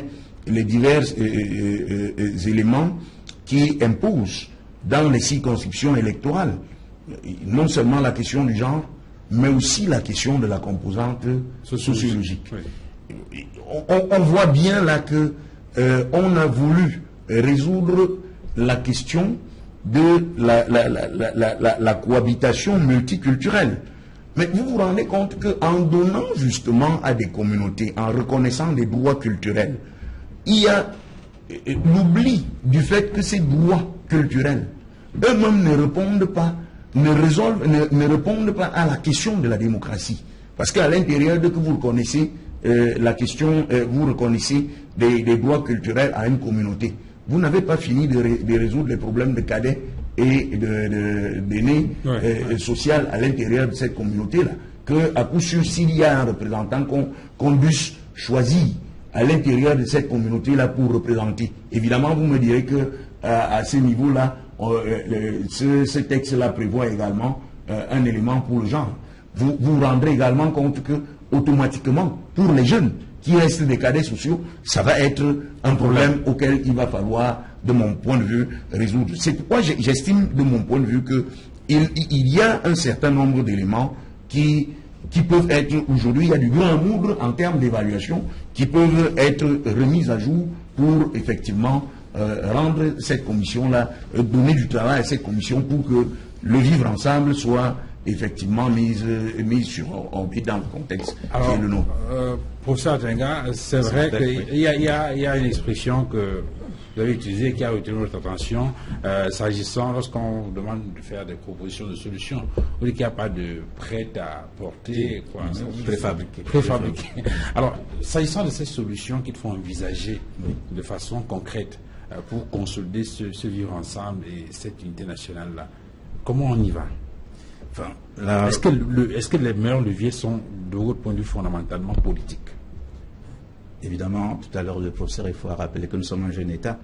Et donc, comme jeune État qui se construit, on doit aussi s'inspirer de ce qui s'est fait ailleurs, qui a bien marché ailleurs. Et un auteur, Benjamin Constant, a théorisé qu'on ne peut pas penser l'unité d'un pays, d'un peuple, en se refusant de se poser la question du bon gouvernement pour maintenir cette unité, et surtout dans le temps long. Et une des questions, en plus de la forme de l'État, c'est la question du bon gouvernement, c'est-à-dire de la morale politique qui sera la matrice qui met ce gouvernement au travail. Et je crois que j'en reviens, celui qui a les leviers pour décider doit se poser ces questions aujourd'hui. On ne peut pas évacuer la question de la forme de l'État et puis la question du bon gouvernement pour garantir les intérêts de tous. Sur la question avant la question du bon gouvernement, quand vous parlez de la forme de l'État, justement, il y a ce débat qui, à un moment donné, dans l'opinion, a eu l'impression on a eu l'impression pour certains que c'était un faux débat. Est-ce qu'il faut, de votre point de vue, faire effectivement, mener une réflexion profonde sur la forme de l'État, par exemple le retour au fédéralisme? Personnellement, je crois que ce n'est pas des sujets tabous au stade où nous sommes rendus, parce que la décentralisation, c'est une forme de l'État, comme le fédéralisme. Je ne sais pas pourquoi on dit forme de l'État, les gens voient tout de suite deux États qui... Non, la division, beaucoup considèrent le fédéralisme comme étant une division. Non, ce n'est pas de ça qu'il s'agit. Je crois qu'au stade où nous sommes rendus, si nous voulons sortir de cette chienlit, comme dirait quelqu'un, aucune question ne doit être tabou. Ça, je suis d'avis avec vous, vraiment. Aucune question ne doit être tabou, y compris celle de la forme de l'État et du bon gouvernement pour... Je suis d'avis avec cela. Professeur Samuel Fombozo, sur cette question de la forme de l'État, je veux dire, quel est votre avis? Puisqu'effectivement, vous avez reconnu vous-même, en tant qu'historien, qu'en faisant l'analyse sur la trajectoire historique, vous avez remarqué que on s'est rendu compte qu'il fallait absolument faire revivre le multiculturalisme, et donc on a commencé à revenir sur ce qu'on avait pratiquement abandonné. On peut faire la même chose pour ce qui concerne la forme de l'État. On a été un État république fédéral en 1961. Aujourd'hui, la question de la forme de l'État se pose. Est-ce qu'on ne peut pas faire machine arrière comme les autres le proposent pour justement, si ça peut être une solution à la résolution réelle de cette crise-là? À ce qui me concerne, ça c'est vraiment mon point de vue personnel, pas comme membre de la commission pour la promotion du bilinguisme. Je voudrais dire tout simplement que revenir sur la forme de l'État, alors qu'on n'a même pas encore fini, on n'a pas d'épuiser la forme de l'État actuel, ça me semble quand même aller vite en besogne. Moi je suis d'accord, je serais d'accord qu'on termine. Parce que nos pères fondateurs de cette constitution de 1996 ont quand même posé un projet de société en faisant de la décentralisation, n'est-ce pas, un des éléments clés. Épuisons d'abord de voir ce que ça fait en ouvrant, en étendant, n'est-ce pas, la décentralisation. À ce moment-là, on pourrait venir. Parce que s'il fallait revenir au fédéralisme, moi je dirais non, je ne reviendrai pas au fédéralisme linguistique. Ah ben oui. Les universitaires sont là. Ils ont divisé le Cameroun, parlant justement de multiculturalisme, en 4 grandes aires. À ce moment, je dirais oui au fédéralisme, mais pas au fédéralisme linguistique, parce qu'effectivement, nous constatons malheureusement que c'est ce repli identitaire linguistique. Fédéralisme linguistique, ça veut dire les États. Oui. Bon, certains proposaient 4 États. Je dis, par exemple, est-ce que nous sommes sûrs que à la place de 2, 4, ça va mieux marcher? Je ne suis pas très sûr. On est sûr de rien, professeur, puisque même on n'est jamais sûr de rien. C'est pour ça que je dis qu'il vaut mieux épuiser ce qu'on a démarré. Et qui consiste, je suis de ceux qui pensent qu'il faille effectivement pousser plus loin la décentralisation dans un premier temps, avant de voir si effectivement ça ne marche pas. Et je crois que, personnellement, je crois que avec un État beaucoup plus décentralisé qu'aujourd'hui, les choses peuvent aller mieux. Je le dis parce que il faut le reconnaître. Tout n'est pas parfait. Quand je prends un peu le texte sur la décentralisation, il faut le revoir, on peut l'améliorer. Parce que je suis tout à fait d'accord avec les collectivités locales décentralisées aujourd'hui qui semblent étouffées devant la toute-puissance, n'est-ce pas, de certaines autorités administratives. Ouais. Parce qu'on ne peut pas penser qu'au moment où on parle de la démocratie, qu'un conseil municipal, un conseil régional élu prenne une délibération, une décision, et qu'une autorité administrative, sans raison valable, puisse réfléchir mieux que 35 bons hommes réunis. Là, il y a une imperfection. Donc, on peut améliorer. Et je pense, pour ma part, que c'est de ça qu'il s'agit dans un premier temps. Maintenant, on pourra revenir si, après un certain temps, cet État vraiment décentralisé ne marche pas. Alors, on pourra revenir.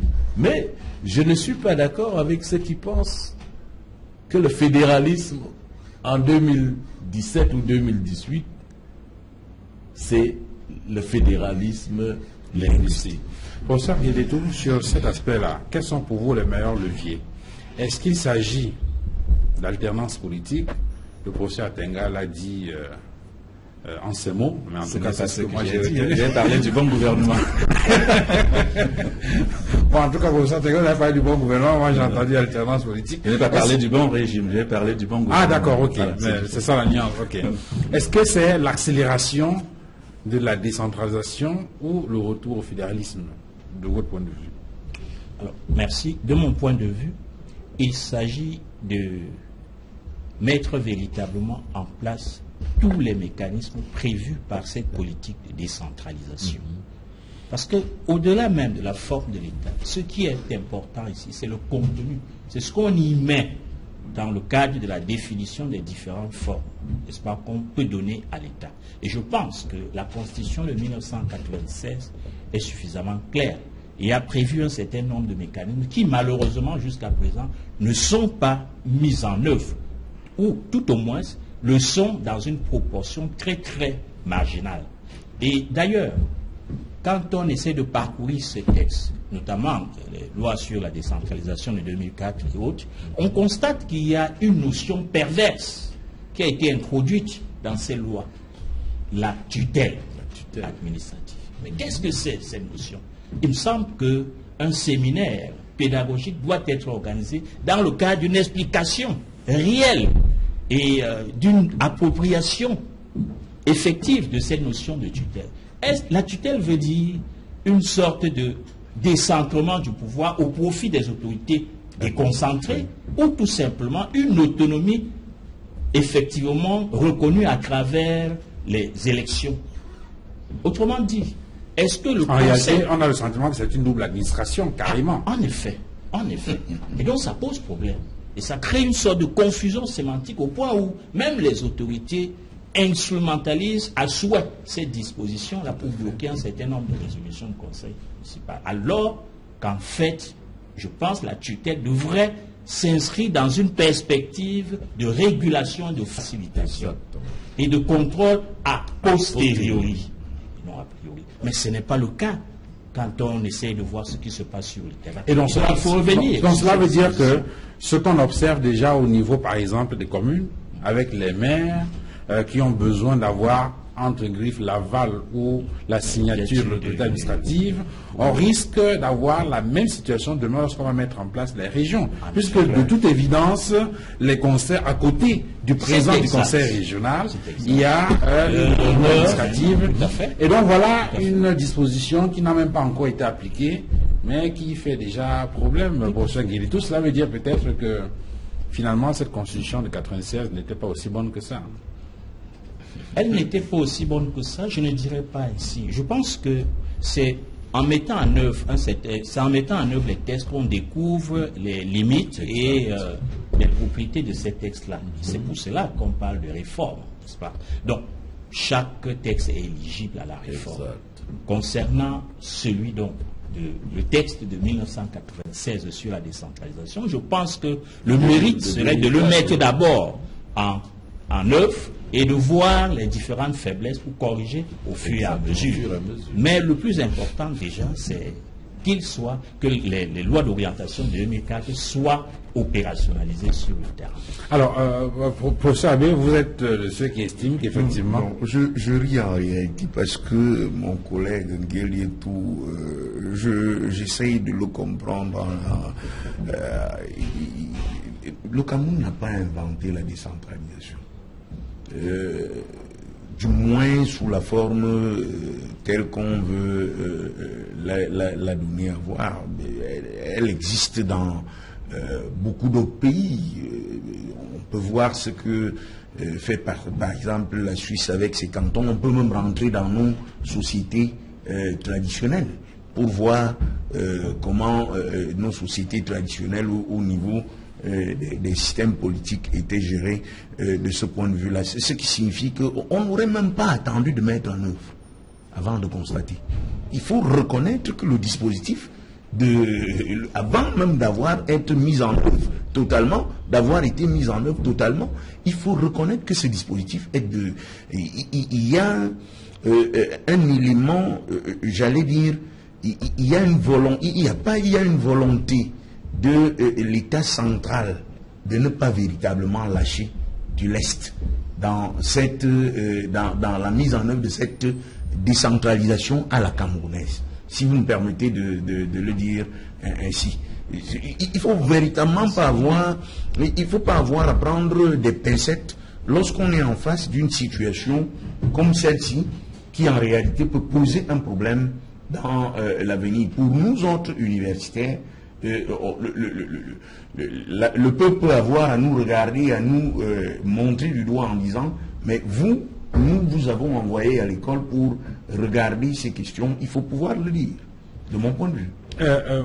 Vous avez, dans une récente interview, indiqué que on ne peut pas, je veux dire, la configuration sociale, je veux dire sociologique du Cameroun est telle qu'il est difficile d'envisager une vraie unité nationale au regard du caractère composite. D'abord, vous avez indiqué qu'il n'y a pas deux blocs homogènes, un bloc francophone, en tout cas un État francophone, un État anglophone, comme certains ont semblé le faire passer, et que même à l'intérieur... Je n'ai pas dit qu'il ne peut pas y avoir une unité nationale. Je voudrais tout simplement dire que de la même manière que le professeur Ifoua parle de la difficulté d'avoir j'allais dire un fédéralisme à caractère linguistique. Moi aussi, je n'y crois pas. Je vais vous dire pourquoi. Les arguments sont tout à fait simples. Quand vous regardez sur le plan sociologique déjà, j'imagine mal le sud-ouest et le nord-ouest ensemble dans un même État. Je vous le dis, sur le plan sociologique. Sur le plan sociologique, le sud-ouest a davantage beaucoup de choses à voir avec une partie du sud et le littoral.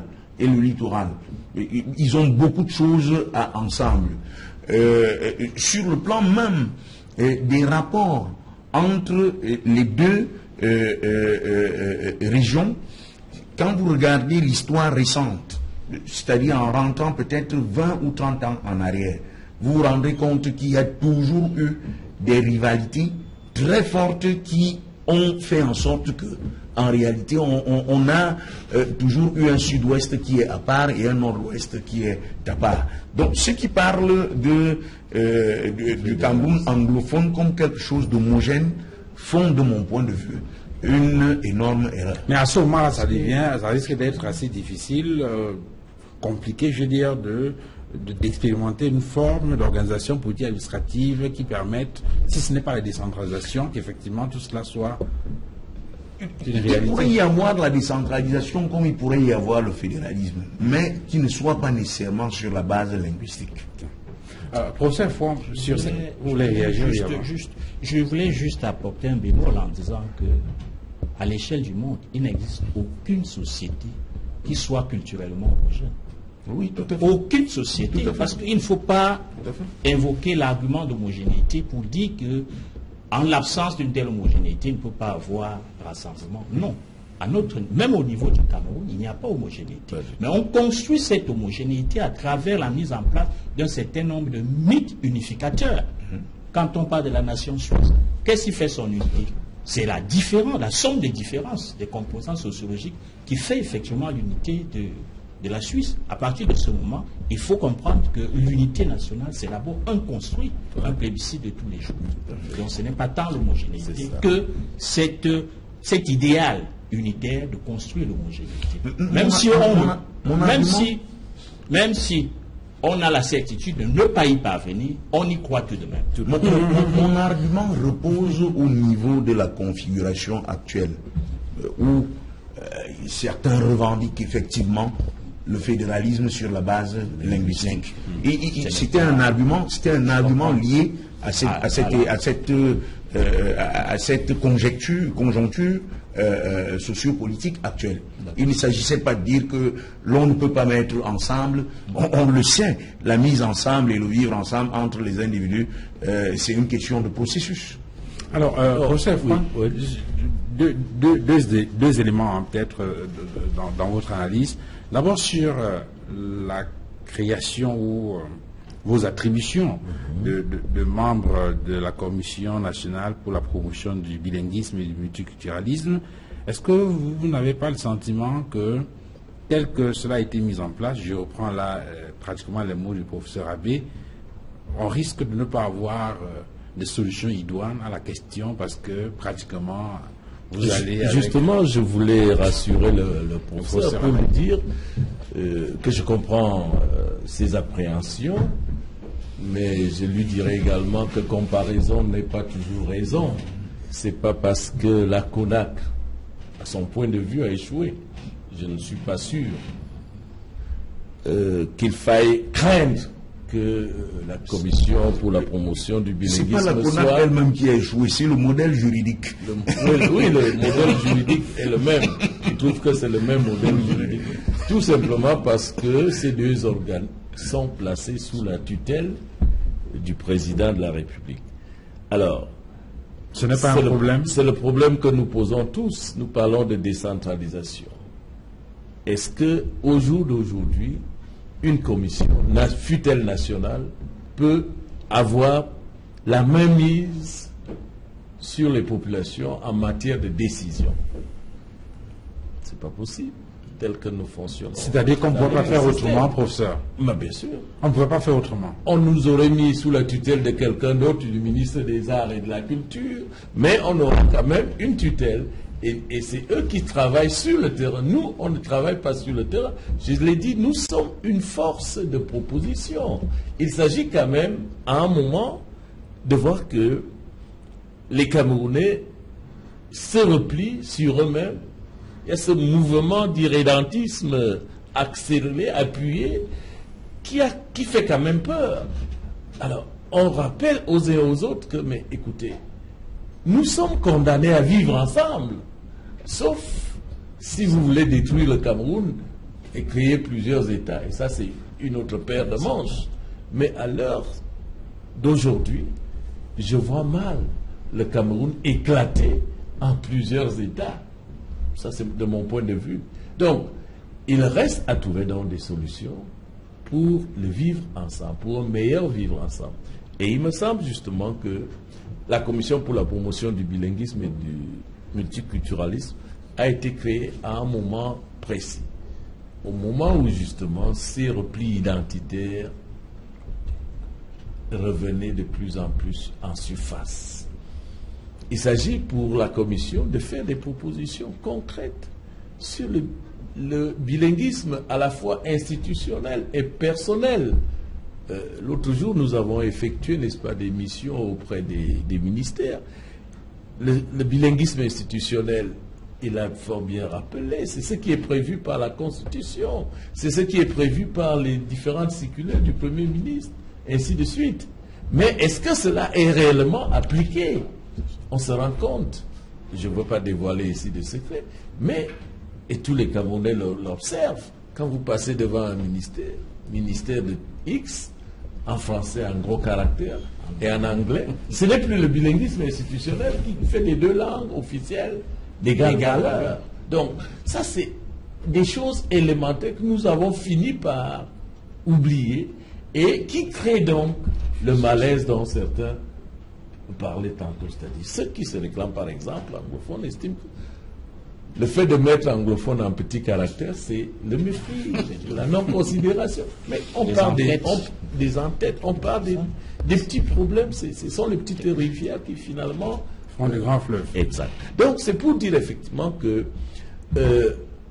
cette commission, qui est une force de proposition, ne peut pas pour le moment agir directement sur le terrain, parce que d'abord les moyens n'en ont pas, et ensuite nous travaillons, n'est-ce pas, sur la base d'une vision politique d'un gouvernement. Ça, il faut le reconnaître.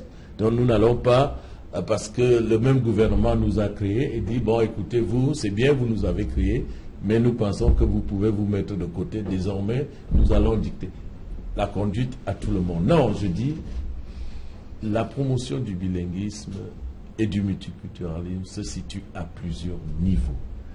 Au niveau éducatif. Il parlait tantôt du Sawa qui étudie au lycée Dios en même temps que le Bakweri ou bien c'est tout à fait normal. C'est ça justement qui est intéressant. Et lorsque vous l'avez dit, vous m'avez rappelé une injustice que moi j'ai vécue lorsque j'entrais à l'université en 1973. J'avais à peine 20 ans, mais on me disait que je sortais d'une province suffisamment scolarisée et je n'avais pas droit à une bourse.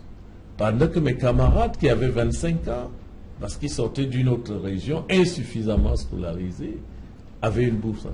Nous avons dit non, vous ne pouvez pas parler de la justice sociale et créer en même temps des injustices. Et c'est pour ça que nous avons fait cette grève de 1973 qui a poussé les gouvernants à accepter qu'ils ont fait erreur, et on est revenu sur le système de bourse en classant A, B, C, et ainsi de suite, selon qu'on est en première ou en quatrième année. C'était beaucoup plus objectif. C'est pour dire qu'effectivement, les situations que nous vivons aujourd'hui peuvent demain s'améliorer, à condition que tout le monde y mette, n'est-ce pas, la bonne volonté, et que des propositions comme celles que nous sommes en train de faire soient implémentées, pour reprendre un terme que je n'aime pas beaucoup aujourd'hui, que tout le monde utilise, les termes anglicisés en français, implémentés.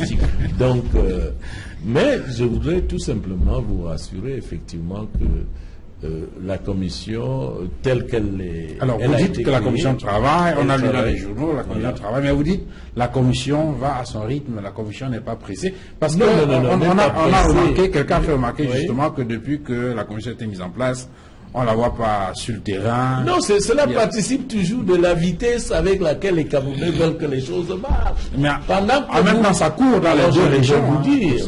Pendant que vous attendiez, non, notre rôle, nous ne sommes pas un organe de médiation. Il faudrait que je le dise clairement ici. Pourtant, on a l'impression que il y a une disposition, certes, dans le texte, qui parle de médiation, qui dit la capacité de médiation. Que nous avons cette capacité, mais il y a une condition qu'on nous confie ce rôle. Mais nous ne pouvons pas de notre propre chef dire, ok, comme il y a le désordre dans le nord-ouest, vous y allez. Nous y allons. Vous attendez le là. Non, nous chef de l'État. Comme médiateur. Mais nous pouvons y aller pour la promotion du bilinguisme et du multiculturalisme, qui permet justement le mieux vivre ensemble. Peut-être ne pas y aller pour la médiation, mais peut-être y aller pour voir, je voudrais donc vous rassurer et collecter un certain nombre d'informations. Vous savez, on dit généralement qu'il va aller loin ménage sa monture. Voilà un organe concret, certes dans des conditions que nous connaissons tous, parce qu'il faut le reconnaître, ça a été créé au moment où justement il y avait cette crise. Et beaucoup de gens ont pensé que la commission avait été créée pour résoudre le problème anglophone. Non!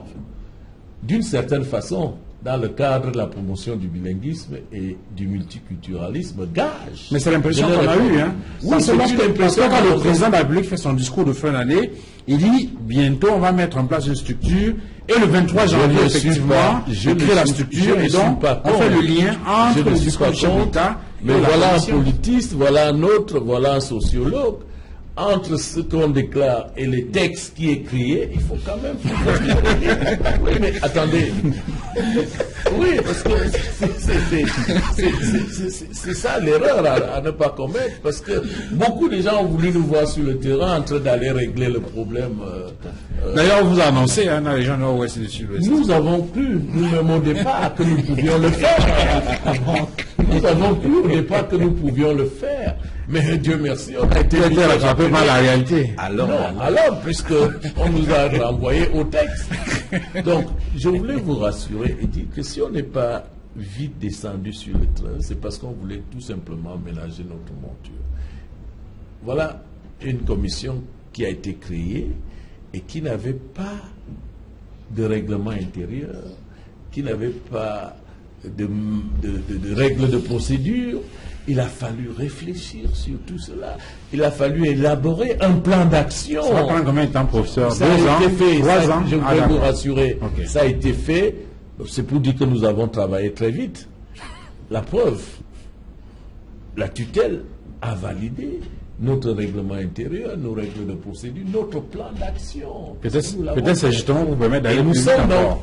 Nous sommes en train d'entamer le plan d'action. Et c'est pourquoi vous nous voyez déjà sur le terrain. D'accord. Alors, professeur Tenga, on est pratiquement s'il vous plaît, oui, en train de sortir de l'émission. Nous sommes encore là. Ah oui, bien sûr. On est en train de sortir de l'émission. Mais est-ce qu'on ne pourrait pas, dans le sillage des mesures qui sont envisagées, qui sont initiées, penser par exemple à des actes forts? Il semble que au Cameroun, on aime également des choses fortes. Les médias aiment les médias. Oui, c'est ça, le média aime très bien. Voilà. Il y a le docteur Nourrisson, que vous devez très bien connaître, qui enseigne à l'université de Douala, qui soutenait que l'unité nationale au Cameroun est même déjà dévoyée du fait qu'il existe 2 hymnes nationaux. Le professeur Mozo sait très bien de quoi je parle d'ailleurs. Alors, est-ce que je prends 2 symboles, j'imagine, on fait un peu de science-fiction là. Par exemple, j'ai failli d'une autre commission pour travailler sur les hymnes nationaux et harmonisés. Je dis n'importe quoi, professeur Mozo.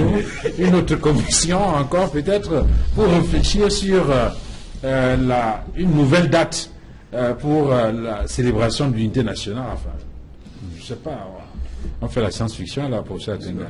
Science, politique fiction, peut-être pas.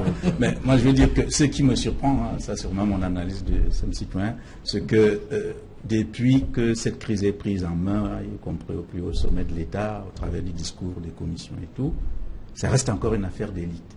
Or, nous parlons là quand même des questions qui touchent, tant pour moi, l'ensemble des Camerounais. Il y a beaucoup de questions que nous évoquons là, la forme de l'État, qui sont de type référendaire. Nous ne pouvons pas nous asseoir ici, docteur en ceci et cela, parler ou non. Bon, ils ont été mobilisés le 1er octobre pour aller. On ne doit pas seulement les mobiliser quand il s'agit, on doit aussi leur demander leur avis.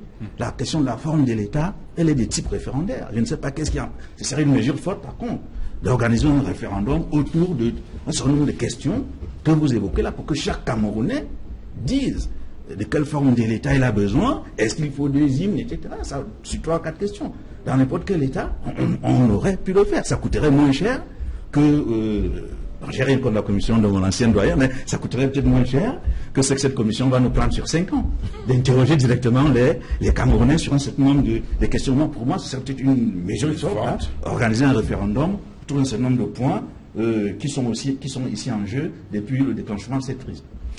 Sur cette affaire-là, professeur Nguédétou, on sort de l'émission, peut-être en même temps conclure.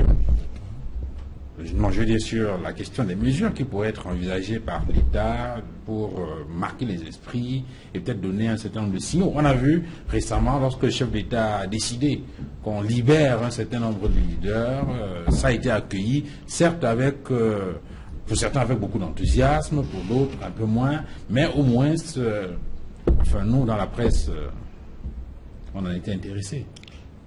Oui, parmi les mesures à prendre, de plus en plus, les voix s'élèvent pour parler du dialogue. Du dialogue national, de la mise en place d'une plateforme permettant effectivement d'écouter toutes les parties, n'est-ce pas, prenantes à cette situation fort inquiétante. Et je pense que en creusant davantage ce sillon, un dialogue franc, sincère et inclusif permettrait effectivement qu'on puisse trouver déjà des pistes de solutions dans le cadre de la résorption définitive de ce conflit. Étant entendu qu'ici, il va falloir non seulement identifier les différentes parties prenantes, mais aussi il va falloir faire preuve de bonne volonté, tant pour l'ordre gouvernant que pour ceux-là qui répondent au nom des deux parties en crise. Oui, c'est-à-dire qu'il faut régler le problème de casting. Parce que pour certains, c'est un problème réel qui s'est posé depuis qu'on essaye de trouver des solutions pour régler cette crise-là. En effet, oui, d'autant plus que de plus en plus on a affaire à une sorte de force diffuse qui se donne à voir à travers des actes isolés posés ça et là, mais en fait en termes de capacité de mobilisation pour servir d'interlocuteur, on n'a plus personne en face et c'est là où toute la difficulté se pose actuellement. Donc l'ordre gouvernant travaillerait à produire effectivement ces interlocuteurs pour qu'enfin on puisse trouver une porte de sortie honorable. Professeur Abbé, pour sortir de l'émission, il y a eu cette nouvelle mission envoyée par le président de la République qui cette fois allait être constituée, dit-on, des élites, qui devait échanger avec les populations pour faire des propositions allant dans le sens du règlement de cette crise-là. Avant cette mission des élites, il y a eu d'autres missions même qui ont été envoyées à l'international pour échanger avec les gens à l'extérieur, dans la diaspora, pour trouver des solutions. Beaucoup ont estimé que jusqu'ici ça ne marche pas parce que le casting fait problème. Dans mon village, on dit que si vous attrapez un lapin et que vous croyez l'avoir attrapé et qu'il vous échappe 1, 2, 3 fois, vous ne l'avez jamais attrapé. Ça veut dire quoi? Qu'en réalité, ces commissions qui descendent sur le terrain, ce n'est peut-être pas la bonne manière. C'est peut-être pas la bonne manière. Je ne voudrais pas me placer. C'est facile quand on est de l'extérieur d'être un donneur de leçons. Ce n'est peut-être pas la bonne manière. De mon point de vue, l'une des meilleures manières pour aborder cette question, c'est que quand il y a une conflictualité qui se présente entre deux parties, elles ne peuvent pas négocier directement. Il faut nécessairement un médiateur, qui ne soit pas nécessairement un étranger ou quelqu'un de l'extérieur. Que les choses camerounaises se règlent entre les Camerounais. On a suffisamment de ressources sur le plan local dont on connaît les compétences, le capital social, le capital de crédibilité qui peuvent aujourd'hui être mobilisés pour justement arriver à régler la question du casting d'en face dont vous parlez, qui peuvent le régler, qui peuvent véritablement mettre en lumière quel est le discours que vous attendez d'un certain nombre de personnes qui sont déjà d'avance étiquetées comme étant faisant partie de l'équipe d'en face. Quel est le type de résultat que vous attendez de simplement le genre qu'on a eu là, où une commission vient vous dire que les gens ont dit qu'ils veulent davantage de routes, alors qu'on sait bien que ce n'est pas ça le véritable problème. Moi, j'abonderai un peu dans le même sens que le professeur Abbé, en disant que je suis d'accord avec le dialogue inclusif et tout ce que vous voulez. Et vous faites bien de relever maintenant pour quel casting. Et je crois que le casting que nous avons essayé depuis un an, c'est-à-dire les élites, a montré ses limites.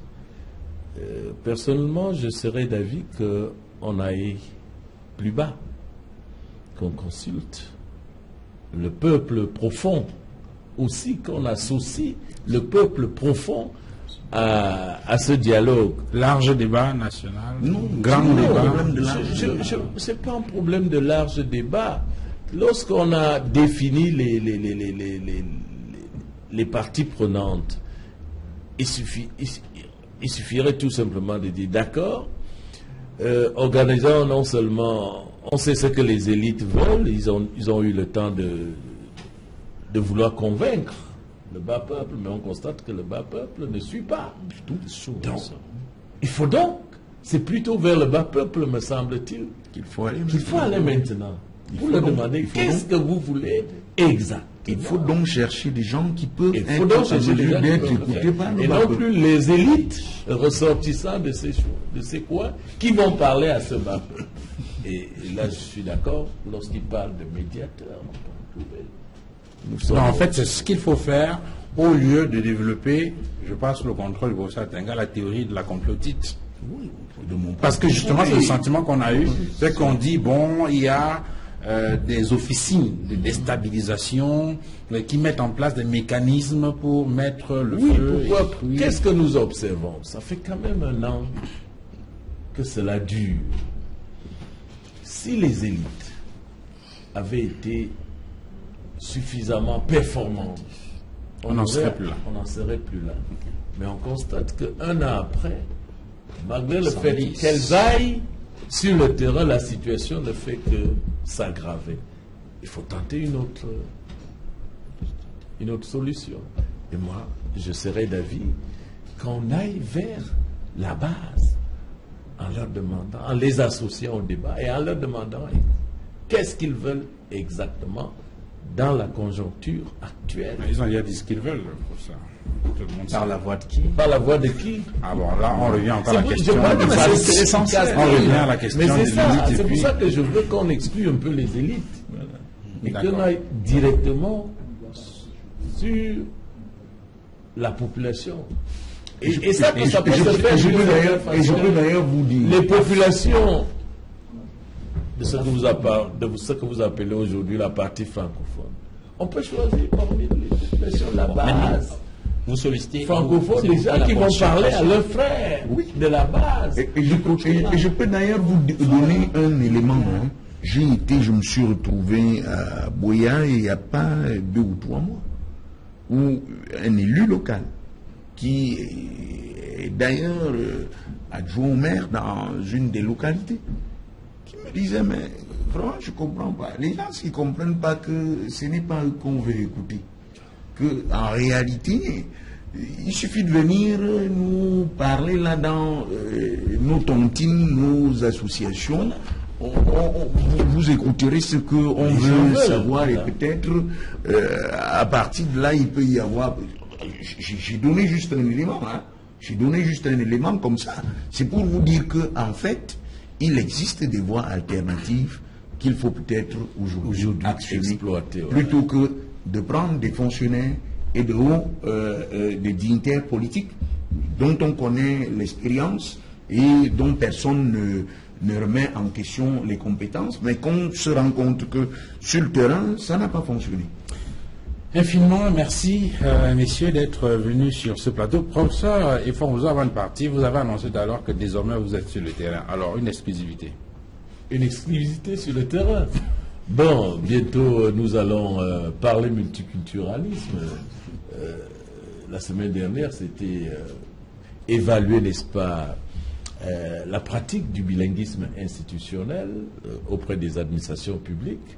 Et maintenant, nous allons repartir à la base pour parler effectivement du multiculturalisme. Première descente.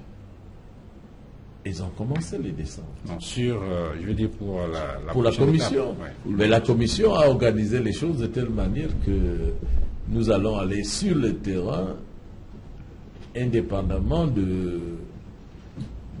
du nombre que nous sommes. Nous allons nous répartir en groupe ou alors peut-être que pour faire bien, nous devrions tous y aller. Professeur Samuel, tout ça est à réflexion. Infiniment merci d'être venu sur ce plateau. Vous êtes historien et vous êtes ancien doyen de la faculté de lettres et sciences humaines, Université de Douala. Merci d'être venu, professeur. Merci à vous, professeur Thomas Atenga, d'être venu sur ce plateau. Merci. Chef département communication à la faculté de lettres et sciences humaines, Université de Douala. Merci à vous, professeur Auguste Guiletou, d'être venu. Merci. Vous êtes vice-doyen de la faculté des sciences juridiques et politiques à l'Université de Douala. Merci au professeur Claude Abbé d'être venu de Yaoundé. Oui, mais il vaut mieux souvent laisser l'université catholique et les institutions qui peuvent m'employer là où elles sont. C'est encore mieux. Merci, professeur Claude Abbé, d'être venu. Merci à vous, madame, messieurs, d'avoir regardé cette autre livraison 237 débat. Je vous souhaite une excellente soirée et à très bientôt. Au revoir.